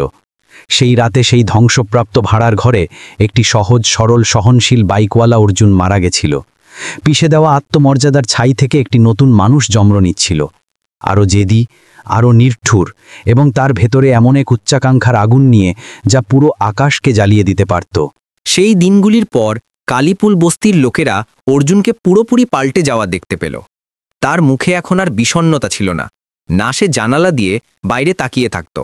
তার জায়গায় একটি ভয়ঙ্কর নীরবতা এবং চরম একাগ্রতা জায়গা নিয়েছিল। অর্জুন বিক্রম সিং দ্বারা ছুঁড়ে ফেলা পুরো লক্ষ টাকা জোগাড় করল, প্রতিটি নোট সোজা করল এবং সেগুলিকে একটি জং ধরা লোহার বাক্সে পরিষ্কার করে রাখল। এই বাক্সটি একসময় তার বাবার সরঞ্জামের ছিল। সে এটিকে শক্ত করে বন্ধ করল এবং বিছানার নিচে লুকিয়ে রাখল। সে নিজের কাছে শপথ করল যে সে সেই অপমানজনক টাকার একটি পয়সাও খরচ করবে না। এটা তার পুঁজি ছিল না, এটা ছিল তার মারা যাওয়া সরলতার জন্য একটি বেদি।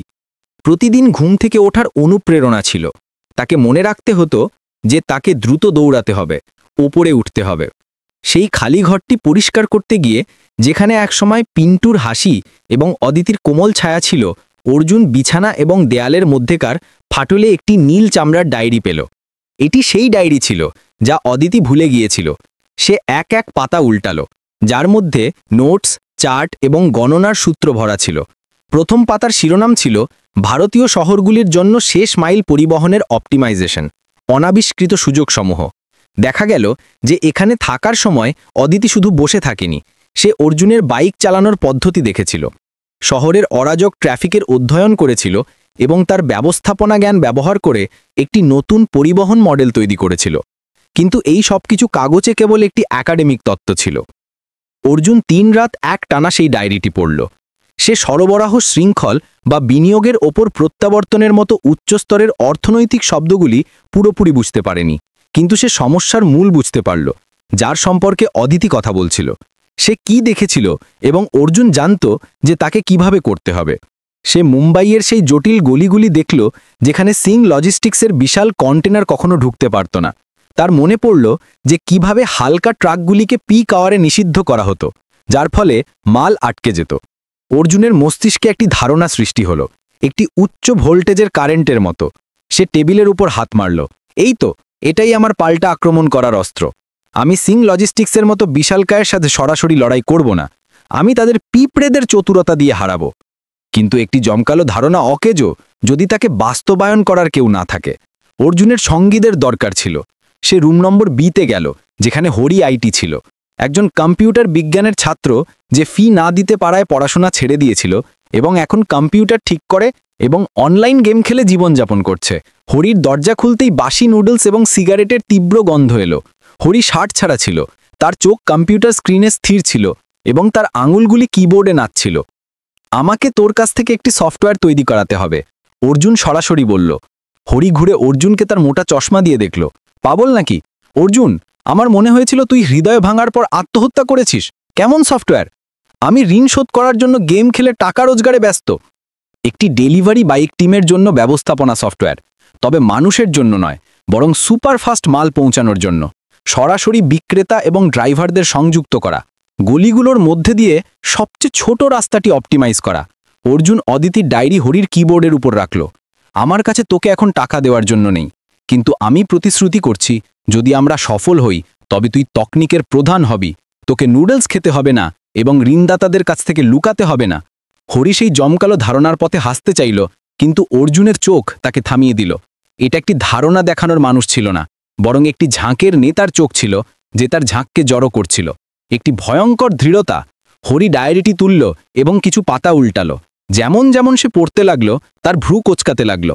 একজন প্রযুক্তি বিশেষজ্ঞ হিসেবে হরি সঙ্গে সঙ্গে সেই অ্যালগারিদমের ক্ষমতা বুঝতে পারল, যা অদিতি তৈরি করেছিল। কিন্তু এতে রাস্তার ডেটার অভাব ছিল, যা অর্জুনের হাতে ছিল। আমাদের তুষারকেও দরকার হবে। হরি ডায়েরিটি নামালো, তার চশমা ঠিক করল। আমি কেবল কোড জানি। আমাদের এমন একজন মানুষের দরকার যে এই স্বপ্নকে অন্যদের কাছে বিক্রি করতে পারে। সেই তুষার, যে অনলাইন জিনিস বিক্রি করে রুম নম্বর 7, তাকে এখানে আনো। এবং এইভাবে কে ফার্স্টের প্রথম সদর দপ্তর অর্জুনের 15 বর্গমিটারের গরম স্যাঁতসেঁতে ঘরে প্রতিষ্ঠিত হল। 3 জন লোক, একজন বাইকওয়ালা, একজন কলেজ ড্রপআউট প্রোগ্রামার এবং একজন বেকার অনলাইন সেলসম্যান, একটি মিটমিটে নিয়ন আলোর নিচে একসাথে বসে এবং তাদের ভাগ্য পরিবর্তনের স্বপ্ন বুনতে লাগল। শুরুর পুঁজি ছিল শূন্য। অর্জুন সবকিছু বাজি রাখার সিদ্ধান্ত নিল। সে সেই লক্ষ্যের ঘৃণিত ফান্ড স্পর্শ করল না। এর পরিবর্তে সে সারদা বাইয়ের কাছে গেল, সেই মহিলা যাকে বস্তিতে সবচেয়ে কৃপণ বলে মনে করা হতো, কিন্তু তার কঠোর বাইরের রূপের পিছনে একটি দয়ালু হৃদয় ছিল। মাসি, আমাকে 5 তোলা সোনা ধার দিন, অর্জুন দৃঢ়তার সাথে বলল। সারদাবাই, যিনি টাকা গুনছিলেন, প্রায় নোটের বান্ডিল ফেলেই দিয়েছিলেন। হে ভগবান, তুই কি চোরাচালান করতে যাচ্ছিস যে এত ধার চাইছিস? আমি কোথা থেকে আনব? আমি আমার প্রাণ বন্ধক রাখছি। আমি আপনাকে ব্যাংকের চেয়ে দ্বিগুণ সুদ দেব। যদি 1 বছর পরে আমি ফেরত দিতে না পারি, তবে আমি আপনার দোকানে সারা জীবন বিনামূল্যে কাজ করব। অর্জুন সরাসরি সারদাবাইয়ের চোখের দিকে তাকালো। সারদাবাই অর্জুনকে কিছুক্ষণ দেখলেন। তিনি এই বস্তিতে এত বছর ধরে ছিলেন যে তিনি মানুষ চিনতে পারতেন। তিনি অর্জুনের চোখে এখন আর সেই সরলতা নাই, বরং একটি জ্বলন্ত উচ্চাকাঙ্ক্ষার আগুন দেখলেন। তিনি চুপচাপ তার ঘরে গেলেন। বিছানার নিচ থেকে একটি পুরনো কাপড়ের বান্ডিল বের করলেন। এটা আমার সারা জীবনের সঞ্চয়। সারদাবাই সোনার বান্ডিলটি তার হাতে রাখতে রাখতে বললেন। তার কণ্ঠস্বর কাঁপ ছিল, যদি তুই এটাকে হারাস, তাহলে আমি তোর শিরা কেটে দেব। পুঁজির সাথে আসল লড়াই শুরু হলো। হরি 2 দিন ও রাত কম্পিউটারে কাটালো। কে ফার্স্ট অ্যাপ্লিকেশনের জন্য প্রথম কোড লিখল। তুষার একটি ধার করা ঢেলেঢালা স্যুট পরল এবং প্রতিটি দোকান, প্রতিটি অনলাইন স্টোরের দরজা আঘাত করল। এবং অর্জুন সবচেয়ে বেশি পরিশ্রম করল।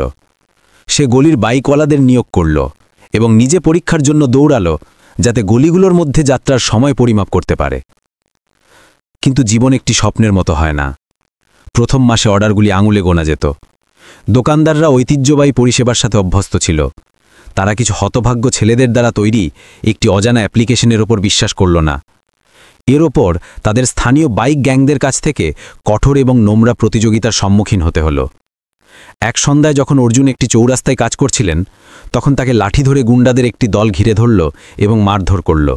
তারা একজন লোকাল ডনের লোক ছিল, যাকে ছোট পরিবহন সংস্থাগুলি নতুন প্রতিদ্বন্দ্বীদের ভয় দেখানোর জন্য নিয়োগ করেছিল।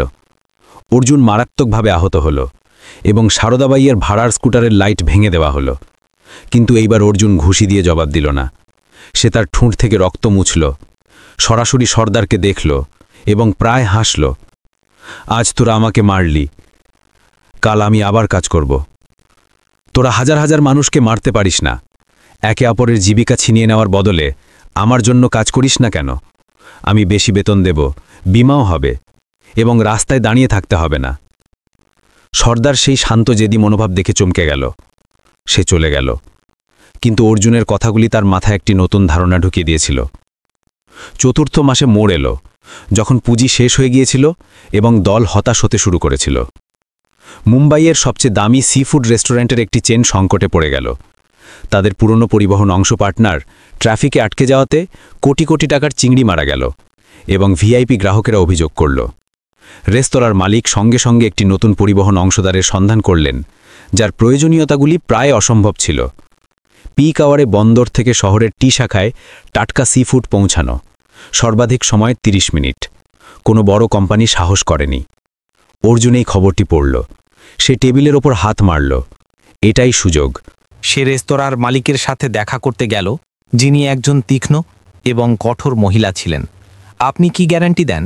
মালকিন অর্জুনের সাধারণ পোশাক সন্দেহের চোখে দেখলেন। আমি আমার ইজ্জত এবং আমার স্বাধীনতার বাজি রাখছি। যদি একটিও চিংড়ি মারা যায় তবে আমি দ্বিগুণ ক্ষতিপূরণ দেব এবং আইনগত দায়িত্ব নেব। কিন্তু যদি আমি এটা করতে পারি তাহলে আপনাকে কে ফার্স্টের সাথে 2 বছরের বিশেষ চুক্তি করতে হবে। অর্জুন দৃঢ়তার সাথে ঘোষণা করল। মালকিন নাক কুচকালেন। ঠিক আছে, তোমার সাহস আছে, একবার চেষ্টা করে দেখা যাক। দৌড় শুরু হলো পিক আওয়ারে। মুম্বাইয়ের রাস্তা জ্যাম ছিল।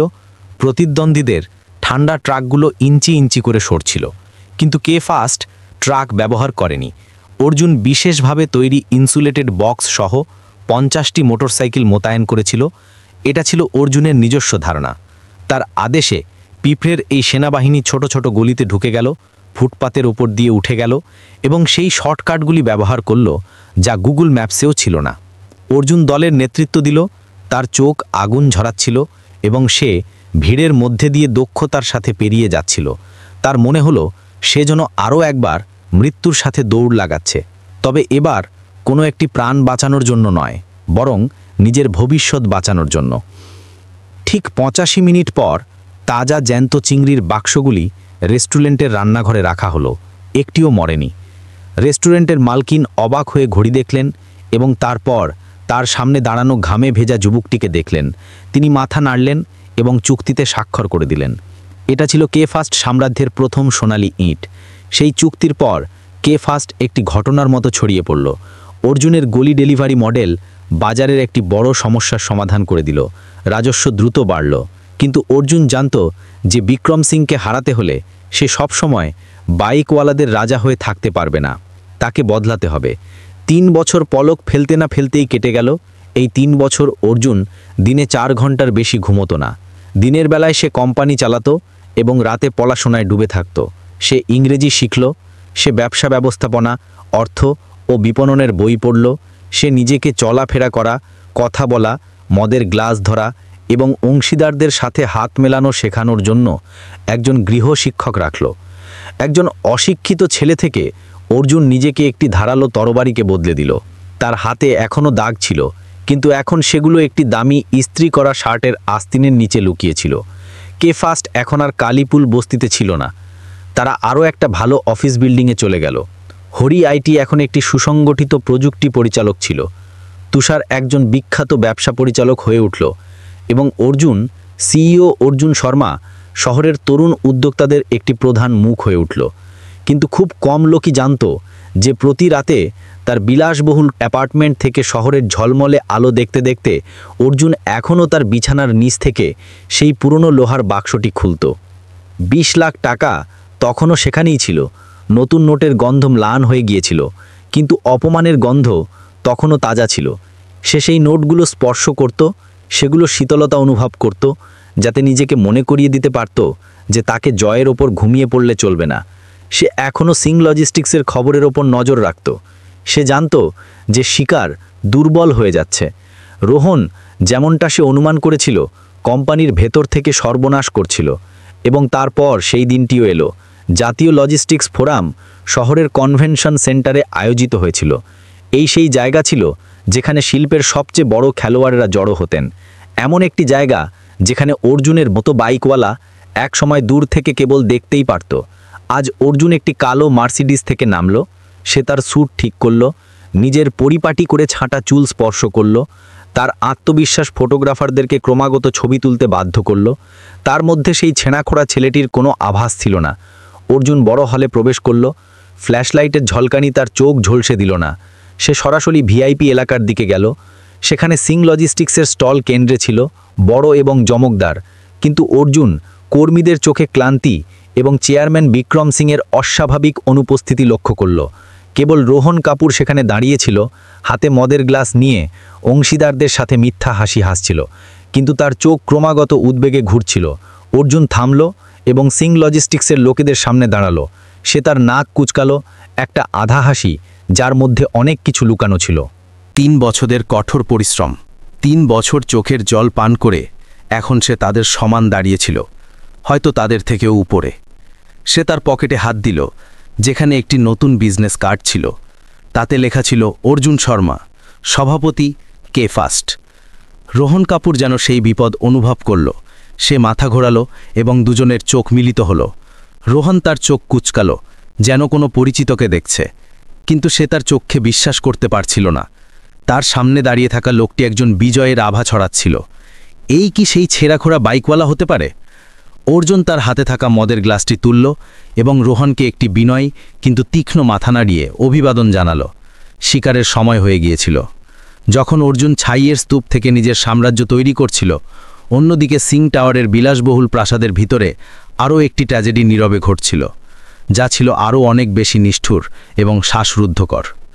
যদি অর্জুনের জীবন রক্ত এবং অশ্রুতে ভরা একটি চড়াই পথ হয়, তবে গত 3 বছরে অদিতির জীবন ছিল একটি অন্তহীন পতন।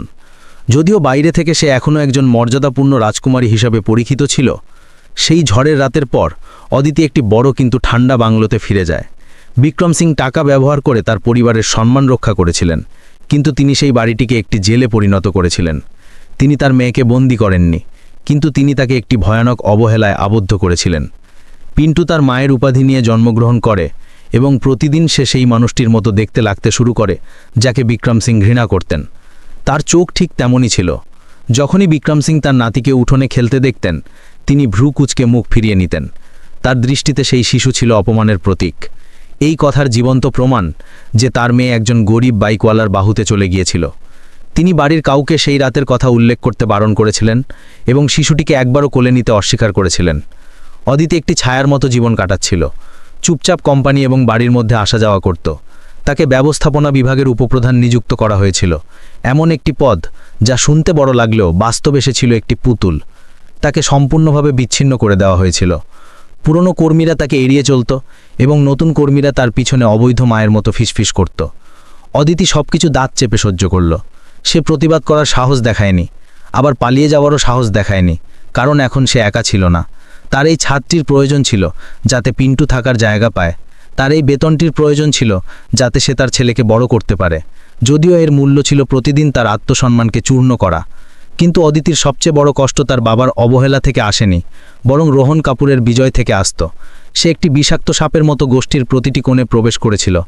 একজন নিবেদিত জামাইয়ের মুখোশ এবং চাটুকারিতার তার ক্ষমতার সাথে রোহন দ্রুত কার্যনির্বাহী পরিচালকের চেয়ারে আরোহণ করে এবং বিক্রম সিংয়ের ডান হাত হয়ে ওঠে। সে পুরো কোম্পানিকে নিয়ন্ত্রণ করত। রোহন অদিতিকেও ছাড়েনি। সে তাকে মানসিকভাবে নির্যাতন করে এক অসুস্থ আনন্দ নিত। মিটিংয়ে সে প্রকাশ্যে তার সমস্ত পরামর্শ খারিজ করে দিত এবং কর্মীদের সামনে তার যোগ্যতাকে উপহাস করত। একবার সে তাকে একটি জনশূন্য করিডোরে থামালো এবং তার কানে ফিসফিস করে বলল, দেখলে অদিতি, আমার বাহু থেকে বেরিয়ে তুমি ঝড়ের মধ্যে পড়েছ। যদি সেদিন তুমি গর্ভপাত করাতে, তবে আজ তুমি একজন রানী হতে, একজন বাইকওয়ালার অবৈধ স্ত্রী হতে না। সত্যি বলতে তোমাকে দেখে আমার আবার চাওয়া হচ্ছে। অদিতি কেঁপে উঠল। সে তাকে ধাক্কা দিল এবং নিজেকে ধোয়ার জন্য বাথরুমে ছুটে গেল। সেই ঘৃণ্য অনুভূতি নিজের ত্বক থেকে সরানোর চেষ্টা করল। সবচেয়ে হতাশাজনক মুহূর্তে সে গোপনে তার ফোন খুলত এবং কেফাস্ট নামক একটি নতুন স্টার্টআপ কোম্পানি সম্পর্কে খবর খুঁজত। সে সেই রহস্যময় তরুণ সিইও সম্পর্কে প্রতিটি প্রবন্ধ মনোযোগ সহকারে পড়ত, যে শহরের ডেলিভারি শিল্পের মুখ বদলে দিয়েছে। যদিও কোনো ছবি তার মুখ স্পষ্ট দেখাতো না, কিন্তু একজন মহিলার ষষ্ঠ ইন্দ্রিয় তাকে বলেছিল যে সে কে ছিল। সেই ব্যবস্থাপনা শৈলী, সেই পিঁপড়ের দর্শন, সব কিছুই সেই মানুষটির ছায়ার মতোই ছিল যে একসময় বস্তির জন্য জলের পাম্প ঠিক করেছিল। কিন্তু সে বিশ্বাস করার সাহস দেখায়নি বা নিজেকে আশা করার অনুমতি দেয়নি। একজন বাইকওয়ালা যে সবকিছু হারিয়েছিল, কেবল 3 বছরে কিভাবে একজন রাজা হতে পারে? হয়তো এটা কেবল একটি ভ্রম ছিল, যা তার লালসার কারণে তৈরি হয়েছিল। যখন অদিতি দুঃখে ডুবেছিল, রোহন সিং গ্রুপকে গিলে ফেলার তার পরিকল্পনার চূড়ান্ত পর্যায়ে কার্যকর করছিল। সে গত 2 বছর ধরে নীরবে কোম্পানিটাকে ফাঁপা করছিল। রক্ষণাবেক্ষণ, গুদাম আধুনিকীকরণ, ড্রাইভারদের বেতন, সবকিছু সে কাটছাট করল এবং বিদেশে নকল অ্যাকাউন্টগুলিতে স্থানান্তরিত করল। সিং লজিস্টিক্সের শক্তিশালী বহর এখন জরাজীর্ণ হয়ে গিয়েছিল এবং ড্রাইভাররা বেতন দেরির কারণে অসন্তুষ্ট ছিল। কিন্তু বিক্রম সিং তার অতিরিক্ত আত্মবিশ্বাস এবং তার কোম্পানির ওপর অন্ধবিশ্বাসের কারণে এই মারাত্মক ফাটলগুলি দেখতে পাননি। রোহনের সুযোগ এলো তখন যখন একটি প্রতিদ্বন্দ্বী গোষ্ঠী ড্র্যাগন গ্রুপ তার সাথে যোগাযোগ করল। অন্ধকারে একটি গোপন চুক্তি করা হলো। রোহন সিং লজিস্টিক্সকে দেউলিয়াত্বের দিকে ঠেলে দেবে এবং ড্র্যাগন এটিকে সস্তায় কিনে নেবে এবং রোহন একটি বড় সম্পত্তির সাথে নতুন গোষ্ঠীর সহপ্রধান হবে। এই বোমাটি সক্রিয় করতে রোহন একটি জাপানি অংশীদারের কাছ থেকে একটি আকর্ষণীয় চুক্তি নিয়ে এলো। উচ্চ প্রযুক্তিগত ইলেকট্রনিক উপাদান রপ্তানির জন্য একটি পরিবহন চুক্তি, যার মূল্য ছিল শত শত কোটি টাকা। এটা আমাদের 1 নম্বর অবস্থান পুনরুদ্ধার করার এবং ফার্স্টের মতো ছোটখাটোদের গুড়িয়ে দেওয়ার একটি সুবর্ণ সুযোগ। রোহন চাটুকারিতা করে চুক্তিটি বিক্রম সিংয়ের টেবিলের উপর রাখল। জাপানি অংশীদার সময় নিয়ে খুব কঠোর, কিন্তু লাভ অনেক বড়। যদি আমরা এটি সফলভাবে করতে পারি তবে সিং লজিস্টিক্সের শেয়ার টানা 10টি সেশন ধরে বাড়বে। বিক্রম সিং তার চশমা পরলেন এবং বিশাল লাভের অঙ্ক দেখে তার চোখ ধাঁধিয়ে গেল। এমন একজন শিল্পপতির লোভ এবং অহংকার যাকে বাজার ভুলে যাচ্ছিল তা তার স্বাভাবিক সতর্কতা ঢেকে দিল। তিনি শেষ পৃষ্ঠায় একটি ছোট চুক্তি লঙ্ঘনের ধারার দিকে মনোযোগ দিলেন না। যদি ডেলিভারিতে 24 ঘন্টার বেশি দেরি হয় তবে সিং লজিস্টিক্সকে চুক্তির মূল্যের 200% ক্ষতিপূরণ দিতে হবে এবং সুনামের ক্ষতির জন্য জরিমানা দিতে হবে, মোট পরিমাণ যা কোম্পানিকে সঙ্গে সঙ্গে দেউলিয়া করে দিতে পারত। স্বাক্ষর করে দিন আঙ্কেল, আমি সব সামলে নিয়েছি, বহর প্রস্তুত। রোহন অনুরোধ করল। তার চোখে একটি বিষাক্ত সাপের মতো চমক ছিল যা তার শিকারের ফাঁদে পড়ার অপেক্ষা করছিল, এবং বিক্রম সিং স্বাক্ষর করে দিলেন। কাগজের ওপর কালো কালি ছিল সেই সাম্রাজ্যের জন্য মৃত্যুদণ্ড যা তিনি তার পুরো জীবন ধরে তৈরি করেছিলেন। দুঃস্বপ্ন তখন শুরু হলো যখন প্রথম চালানটি বন্দরে পৌঁছালো। এক সকালে ঘোর বৃষ্টি হচ্ছিল। 3 বছর আগের সেই একই বিষণ্ণ পরিবেশের পুনরাবৃত্তি করে বিক্রম সিংয়ের ফোন ক্রমাগত বাজছিল। অন্য প্রান্তে গুদাম ম্যানেজারের আতঙ্কিত কণ্ঠস্বর ছিল, স্যার, খুব বড় বিপদ হয়েছে, সব ড্রাইভার ধর্মঘাটে চলে গেছে। বিক্রম সিংয়ের হাত থেকে কফির কাপ পড়ে পিনে গেল। তিনি সঙ্গে সঙ্গে বন্দরের দিকে ছুটলেন এবং সামনের দৃশ্য দেখে তার মাথা ঘুরে গেল। শত শত কন্টেনার বৃষ্টির মধ্যে লোহার কফিনের মতো স্থির পড়েছিল। বন্দরের গেটের সামনে শত শত ড্রাইভার বেতনের দাবিতে ব্যানার দোলাচ্ছিল। তারা ভাঙচুর করছিল এবং কোনো গাড়িকে এগিয়ে যেতে দিচ্ছিল না। অকৃতজ্ঞ, আমি তোমাদের বেতন দিলাম যাতে তোমরা এইসব করো, বিক্রম সিং চিৎকার করলেন। তার মুখ লাল হয়ে গেল এবং তিনি ভিড়ের দিকে এগোতে লাগলেন, কিন্তু নিরাপত্তা রক্ষীরা তাকে থামিয়ে দিল। কি অকৃতজ্ঞ! একজন বুড়ো ড্রাইভার যে কোম্পানির সাথে প্রথম থেকে ছিল তার টুপি মাটিতে ফেলে দিল। 3 মাস ধরে আমরা বেতন পাইনি, ট্রাকের ব্রেক খারাপ, টায়ার জীর্ণ, কেউ সেগুলি বদলায় না, এবং আপনি আমাদের পাহাড়ি রাস্তায় চালাতে বলেন। আপনি কি চান যে আমরা মারা যাই? ওই রোহন বলে যে কোম্পানি সমস্যায় আছে, কিন্তু সে নিজে ক্রমাগত নতুন গাড়ি বদলাচ্ছে। আপনি সভাপতি আর আপনার কিছুই চোখে পড়ে না? বিক্রম সিং চমকে গেলেন। 3 মাস ধরে বেতন মেলেনি, ট্রাক খারাপ। রোহন তাকে যে সাপ্তাহিক রিপোর্ট পাঠাতো তাতে এইসব ছিল না। তিনি রোহনকে খোঁজার জন্য ঘুরে তাকালেন, কিন্তু সে উধাও হয়ে গিয়েছিল। তখনই আরও একটা খারাপ খবর এলো। জাপানি অংশীদারের জাহাজ বন্দর এসে পৌঁছে গেছে এবং কেবল 12 ঘন্টা অপেক্ষা করবে। যদি না হয় তাহলে জাহাজ চলে যাবে এবং জরিমানার ধারা সক্রিয় হয়ে যাবে। কিন্তু যখন ড্রাইভাররা ধর্মঘাটে, তখন হাজার হাজার টন মাল গুদাম থেকে বন্দর পর্যন্ত কিভাবে পৌঁছানো যায়? এবং এর থেকেও খারাপ, তদন্ত করে দেখা গেল যে অর্ধেকেরও বেশি ট্র্যাকের ইঞ্জিনে কেউ গোপনে চিনি ঢুকিয়ে দিয়েছে। ইঞ্জিন জ্যাম হয়ে গিয়েছিল। এটা ছিল একটি সংগঠিত নাশকতা, একটি নিখুঁত ষড়যন্ত্র। বিক্রম সিং কাঁপতে কাঁপতে অফিসে ফিরলেন। তার হৃদস্পন্দন জোরে জোরে চলছিল। তিনি রোহনকে তার ঘরে ডাকলেন। এবার রোহনের মধ্যে সেই স্বাভাবিক বিনয় ছিল না। সে আরামে ভেতরে এলো, সভাপতির টেবিলের সামনের চেয়ারে বসল এবং একটি সিগারেট ধরালো, যা সে আগে কখনো তার সামনে করার সাহস করেনি। তো তুমি এটা কি করছো রোহন? বিক্রম সিং তোতলামো করে বললেন, নিজের হাত বুকের উপর রেখে। রোহন এক সাদা ধোঁয়ার রিং ছাড়ল এবং হাসল। আঙ্কেল, আপনি বুড়ো হয়ে গেছেন, আপনি আর ব্যবস্থাপনা করতে পারবেন না, তাই আমাকে করতে দিন। পরিস্থিতি খুব উত্তেজনাপূর্ণ। জাপানি অংশীদাররা ঝামেলা করছে এবং ব্যাংকও অ্যাকাউন্ট ফ্রিজ করে দিয়েছে। সিং লজিস্টিক্সের কোনো পথ বাকি নেই। তাহলে এটা তুমি করেছ? বিক্রম সিং ঘাড় ঘুরিয়ে তাকালেন। তার শ্বাস ভারী হতে শুরু করল। হ্যাঁ, আমি করেছি। রোহন দাঁড়ালো, বিক্রম সিংয়ের মুখের কাছে এলো এবং তার মিথ্যা মুখোশ সম্পূর্ণভাবে খুলে ফেলল। আমি আপনাকে সতর্ক করেছিলাম, কিন্তু আপনি শোনেননি। আপনি সব সময় অন্যদের ছোট করে দেখেন, নিজেকে রাজা মনে করেন। এখন রাজা শেষ হয়ে গেছে। আমি ড্র্যাগন গ্রুপের সাথে কথা বলেছি। তারা আপনার ঋণ পরিশোধের জন্য কোম্পানি কিনতে রাজি হয়েছে।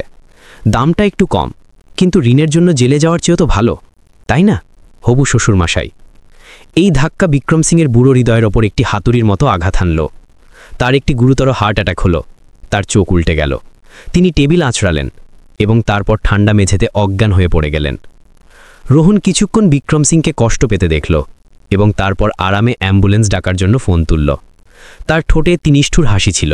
সিং লজিস্টিক্সের সভাপতির হার্ট অ্যাটাক এবং কোম্পানির দেউলিয়া হওয়ার খবর বনের আগুনের মতো ছড়িয়ে পড়ল। সিং লজিস্টিক্সের শেয়ার দ্রুত পড়ে গেল। সরবরাহকারী এবং ঋণদাতারা সদর দপ্তরের বাইরে জড়ো হল।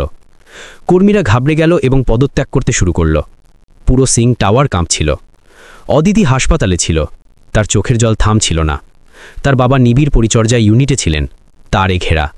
তার জীবন একটি প্রদীপের মতো টিমটিম করছিল। সে তার বাবা এবং কোম্পানির ভবিষ্যৎ নিয়ে চিন্তিত ছিল, কিন্তু সে অসহায় ছিল। 3 দিন পর কোম্পানির বড় মিটিং রুমে একটি জরুরি শেয়ার হোল্ডারদের সভা ডাকা হলো। পরিবেশ ছিল উত্তেজনাপূর্ণ। রোহন কাপুর কার্যনির্বাহী পরিচালক হিসেবে সভার সভাপতিত্ব করার জন্য দাঁড়ালো। সে একটি কালো স্যুট পরেছিল এবং তার মুখে গভীর দুঃখ ছিল, কিন্তু তার চোখে আলো জ্বলছিল। মহিলা ও ভদ্রমহোদয়গণ, রোহনের কণ্ঠস্বর ছিল কর্তৃত্বপূর্ণ। সভাপতি গুরুতর অবস্থায় আছেন এবং কোম্পানির ওপর বিশাল ঋণ রয়েছে। জাপানি অংশীদাররা 200 কোটি টাকার ক্ষতিপূরণ দাবি করছে এবং ব্যাংক এই ভবনটি বাজেয়াপ্ত করার হুমকি দিচ্ছে। আমরা পুরোপুরি ফেঁসে গেছি। মিটিং রুমে গুঞ্জন শুরু হলো, কিন্তু রোহন তার গলা উঁচু করল। আমি একটি পথ খুঁজে পেয়েছি। ড্র্যাগন গ্রুপ সিং লজিস্টিক্সকে কিনতে এবং আমাদের সমস্ত ঋণ পরিশোধ করতে রাজি হয়েছে, যদিও তারা কেবল আসল মূল্যের 10% দেবে। এটা একটি বেদনাদায়ক মূল্য, কিন্তু এটি একমাত্র জীবন রক্ষাকারী। অদিতি যে একটি কোণে বসেছিল তার মুঠি শক্ত করল। সে জানত ড্র্যাগন গ্রুপ কারা। তারা ছিল তাদের ঘোর প্রতিদ্বন্দ্বী। তাদের পতনের পিছনে তাদেরই হাত ছিল। তাদের কাছে বিক্রি করা ছিল তার বাবার জন্য চূড়ান্ত অপমান। সে উঠে দাঁড়ালো। তার কণ্ঠস্বর কাঁপছিল, কিন্তু দৃঢ় ছিল। না, আমরা আমাদের বাবার পরিশ্রমকে এত সস্তায় বিক্রি করতে পারি না। জাপানি চুক্তি এখনও 12 ঘন্টার জন্য বৈধ। যদি আমরা মাল পৌঁছানোর কোনো উপায় খুঁজে নিতে পারি, তাহলে আমাদের ক্ষতিপূরণ দিতে হবে না। কোম্পানি বেঁচে যাবে। রোহন অদিতির দিকে তাকালো। তার চোখে করুণা এবং উপহাসের মিশ্রণ ছিল। অদিতি, তুমি খুব ভোলা। ট্রাক বাজে, ড্রাইভার ধর্ম ঘটে। তুমি কি সাইকেল দিয়ে হাজার হাজার টন মাল পর্টে পর্যন্ত নিয়ে যাবে? বাস্তববাদী হও। কোম্পানি বিক্রি করাই তার বাবাকে ঋণদাতবের হাত থেকে বাঁচানোর একমাত্র উপায়। রোহনের কথাগুলি অদিতি এবং শেয়ার হোল্ডারদের ওপর ঠান্ডা জলের মতো কাজ করল। তারা রাজি হল। ভয় আত্মসম্মানের ওপর জয় পেয়েছিল। রোহন ড্র্যাগন গ্রুপের আইনজীবীকে চুক্তিটি পেশ করার ইঙ্গিত করল। সে তার দামি কলম তুলল এবং সেই মুহূর্তটি উপভোগ করল। যেই সে স্বাক্ষর করতে যাচ্ছিল, মিটিং রুমের ভালি দরজা জোরে খুলে গেল এবং একটি তীব্র শব্দ হল, যা সবাইকে চমকে দিল। রোহনের কলম কাগজের ওপর পিছলে গেল। স্বাক্ষর খারাপ হয়ে গেল। সবার দৃষ্টি দরজার দিকে গেল, যেখানে একজন লম্বা, প্রভাবশালী ব্যক্তি দাঁড়িয়েছিল। তার দুপাশে কালো স্যুট এবং চশমা পরা দেহরক্ষী ছিল। মাঝের লোকটি ভেতরে এলো। তার জুতোর আওয়াজ একটি লয়ে বাজছিল। সে একটি চমৎকার নীল স্যুট পরেছিল, কিন্তু সবচেয়ে আকর্ষণীয় জিনিস ছিল তার চোখ। তীক্ষ্ণ চোখ, যার মধ্যে এমন একজন ব্যক্তির শান্তি ছিল যে পুরো পরিস্থিতিকে নিয়ন্ত্রণ করছিল। অদিতির চোখ বড় হয়ে গেল। তার হৃৎপিণ্ড যেন থেমে গেল। যদিও এই মানুষটির বাহ্যিক রূপ যতই বদলে যাক না কেন, সে সেই চোখ দুটিকে কখনো ভুলতে পারত না। এগুলি সেই একই চোখ ছিল যা তাকে সেই ঝড়ের রাতে উষ্ণতার সাথে দেখেছিল। তুমি? রোমন তার ভ্রু কুঁচকাল। একটি অস্থিরতার অনুভূতি তাকে গ্রাস করল। সে চিৎকার করল, কে? কার সাহস হলো এখানে আসার? নিরাপত্তা কোথায়? সেই লোকটি তাকে উত্তর দিল না। সে সরাসরি টেবিলের অন্য পাশে খালি চেয়ারের দিকে গেল এবং আরামে বসে গেল। সে তার সহকারীকে টেবিলের ওপর একটি ব্রিফকেস রাখার ইঙ্গিত করল। আমি শুনেছি আপনারা কোম্পানিটিকে ভাঙাড়ি দামে বিক্রি করছেন। তার গভীর কণ্ঠস্বর প্রতিধ্বনিত হল, যা পুরো ঘরটিকে শান্ত করে দিল। থামুন, সেই চোরকে বিক্রি করার জন্য এত তাড়াতাড়ি করবেন না। আমি এই ঋণ কিনতে এসেছি এবং সেই চেয়ারটিও কিনতে এসেছি যার ওপর তুমি বসে আছো। রোহন তোতলামো করল। তুমি কে? লোকটি হাসল, একটি পরিচিত আধা হাসি। সে তার পকেট থেকে একটি বিজনেস কার্ড বের করল এবং রোহনের দিকে ছুঁড়ে মারল। কার্ডটি বাতাসে ঘুরল এবং সরাসরি বিক্রয় চুক্তির উপর পড়ল। সাদা কাগজের উপর সোনালী অক্ষরে লেখা ছিল, অর্জুন শর্মা, সভাপতি, কেফাস্ট। পুরো মিটিং রুম শ্বাসরুদ্ধ করে বানিয়েছিল। সবার দৃষ্টি ছিল সেই ছোট বিজনেস কার্ডটির উপর এবং তারপর সেই লোকটির উপর যে শান্তভাবে বসেছিল। কেফাস্টের নাম শহরের কারুর কাছেই অপরিচিত ছিল না, এটি ছিল একটি উদীয়মান প্রযুক্তিগত তারকা, ঐতিহ্যবাহী পরিবহন কোম্পানিগুলির জন্য একটি আতঙ্ক। কিন্তু কেউ তাদের বন্যতম স্বপ্নেও ভাবেনি যে এই নতুন সাম্রাজ্যের পিছনে সেই লোকটি ছিল যাকে 3 বছর আগে টাকা ছুঁড়ে মেরে কুকুরের মতো তাড়িয়ে দেওয়া হয়েছিল। রোহন কাপুর প্রথমে নীরবতা ভাঙল। সে হাসল, এমন একটি হাসি যা অতিরিক্ত ঘাবড়ে যাওয়ার কারণে বিকৃত হয়েছিল। তুমি পাগল হয়ে গেছ? রোহন অর্জুনের দিকে ইশারা করল। তার আঙুল কাঁপছিল। তুমি একটি নকল বিজনেস কার্ড ছাপিয়ে এখানে বাচ্চাদের ধোঁকা দিতে এসেছ? কেফাস্ট কোনো বড় মানুষের, তোমার মতো ছেঁড়াখোঁড়া বাইকওয়ালার এর সাথে কি সম্পর্ক? নিরাপত্তা কোথায়? এই প্রতারককে বাইরে বের করো। কিন্তু কোনো নিরাপত্তারক্ষী নড়ার সাহস পাচ্ছিল না, কারণ অর্জুনের পিছনে কেবল দেহরক্ষী ছিল না, শহরের শীর্ষ আইনজীবীরাও ছিল।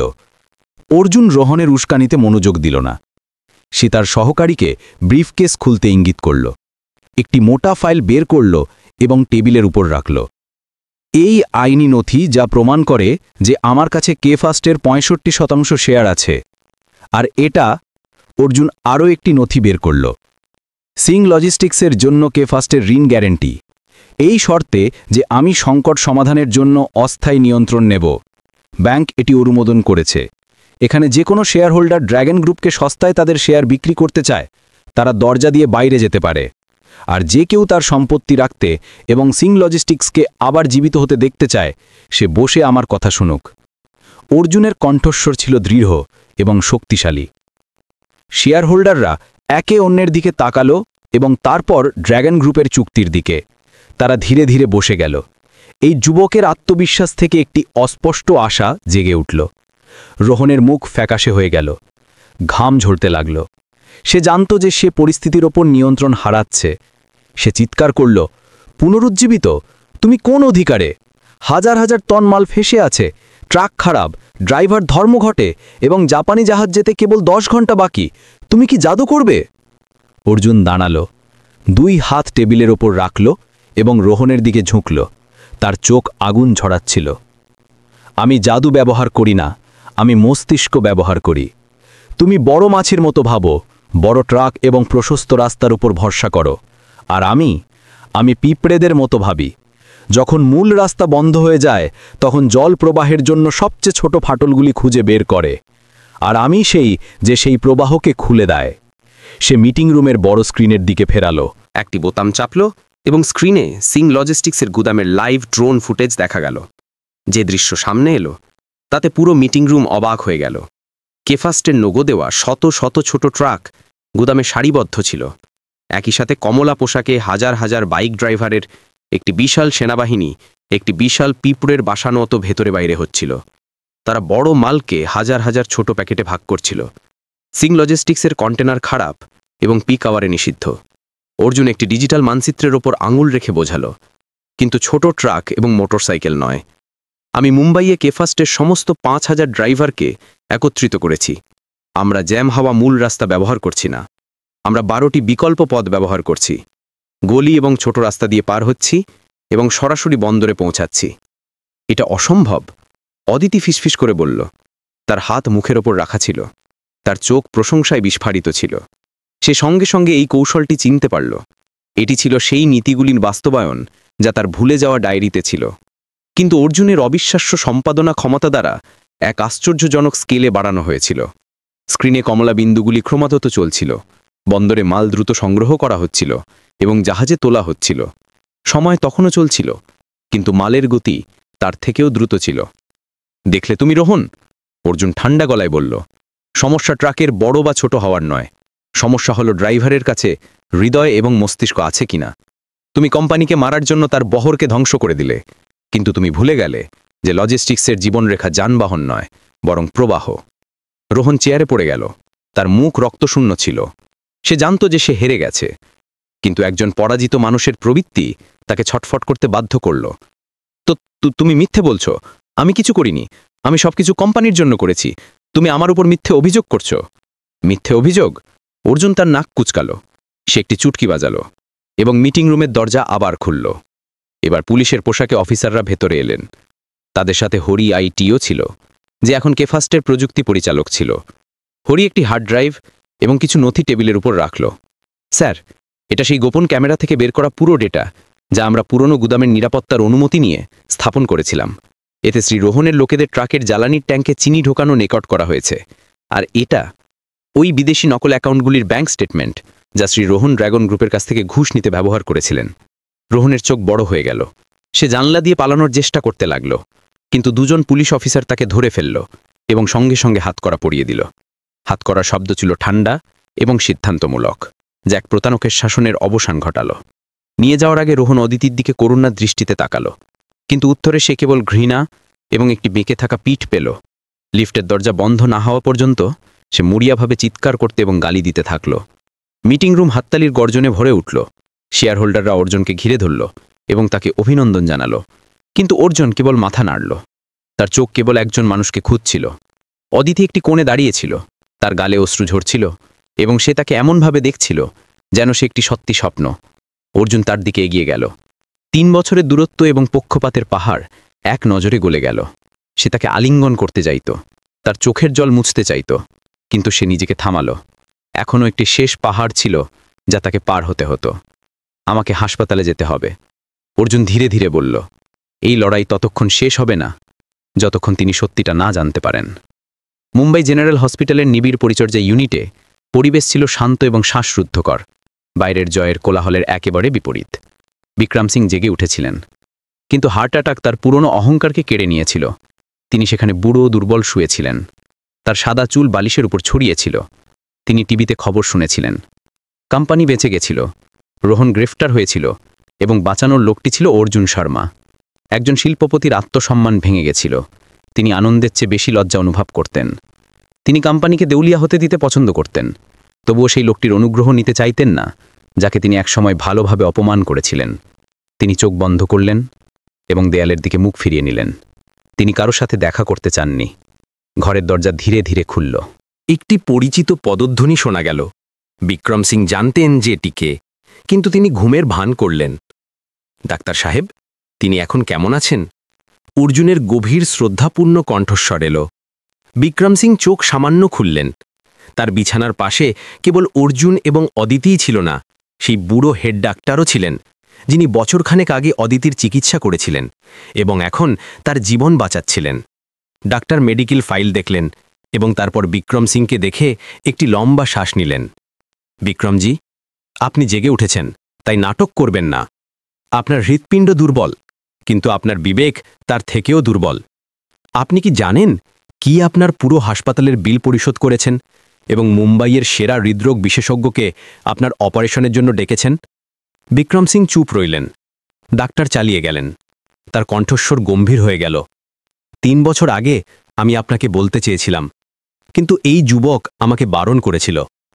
আজ আমাকে এটা বলতে হচ্ছে, কারণ আমি চাই না যে একটি পরিবার আপনার অন্ধত্বের কারণে ভেঙে যাক। বিক্রম সিং অবাক হয়ে ডাক্তারের দিকে তাকালেন। এই ছেলেটি, ডাক্তার অর্জুনের দিকে ইশারা করলেন, সেই ঝড়ের রাতে আপনার মেয়ে এবং আপনার নাতির জীবন বাঁচিয়েছিল। সেই সময় তার কাছে 1 পয়সাও ছিল না। সে তার রোজগারের মোটরসাইকেল বিক্রি করে দিল, নিজের ফোন বিক্রি করে দিল এবং অপারেশনের জন্য আমার কাছে অনুনয় করল। এবং সবচেয়ে গুরুত্বপূর্ণ কথা, ডাক্তার থামলেন। তার কণ্ঠস্বর আবেগপ্রবণ হয়ে উঠল। যখন হাসপাতালের ব্লাড ব্যাংকে ও গ্রুপের রক্ত শেষ হয়ে গিয়েছিল, তখন এই ছেলেই আপনার মেয়েকে সরাসরি রক্ত দেওয়ার জন্য অনুমোদিত সীমার চেয়ে বেশি রক্তদান করেছিল। সে রক্ত নেওয়ার ঘরেই অজ্ঞান হয়ে গিয়েছিল। আপনার মেয়ে এবং আপনার নাতির শরীরে যে রক্ত প্রবাহিত হচ্ছে, তা এই ছেলের রক্ত। বিক্রম সিং স্তব্ধ হয়ে গেলেন। তার বুড়ো চোখ সম্পূর্ণ খুলে গেল এবং তিনি অর্জুনকে নির্নিমেষে দেখতে লাগলেন। সেই ঝড়ের রাতের স্মৃতি ফিরে এলো, যখন তিনি বস্তিতে গিয়েছিলেন। সেই রোগা ছেলেটির ছবি যে তার মেয়ের সামনে দাঁড়িয়েছিল, তার দ্বারা তার মুখে ছুড়ে দেওয়া টাকার ছবি, তার অপমানজনক কথা, তুমি তাকে বাঁচিয়েছ, তুমি তাকে বড় করছো, যাতে একদিন আমাকে বিক্রি করতে পারো। ডাক্তারের প্রতিটি শব্দ তার হৃদয়ে পক্ষপাতের বরফের পাহাড় ভেঙে দিল। দেখা গেল যে তিনি কেবল একজন অন্ধ মানুষই ছিলেন না, বরং সবচেয়ে খারাপ অকৃতজ্ঞও ছিলেন।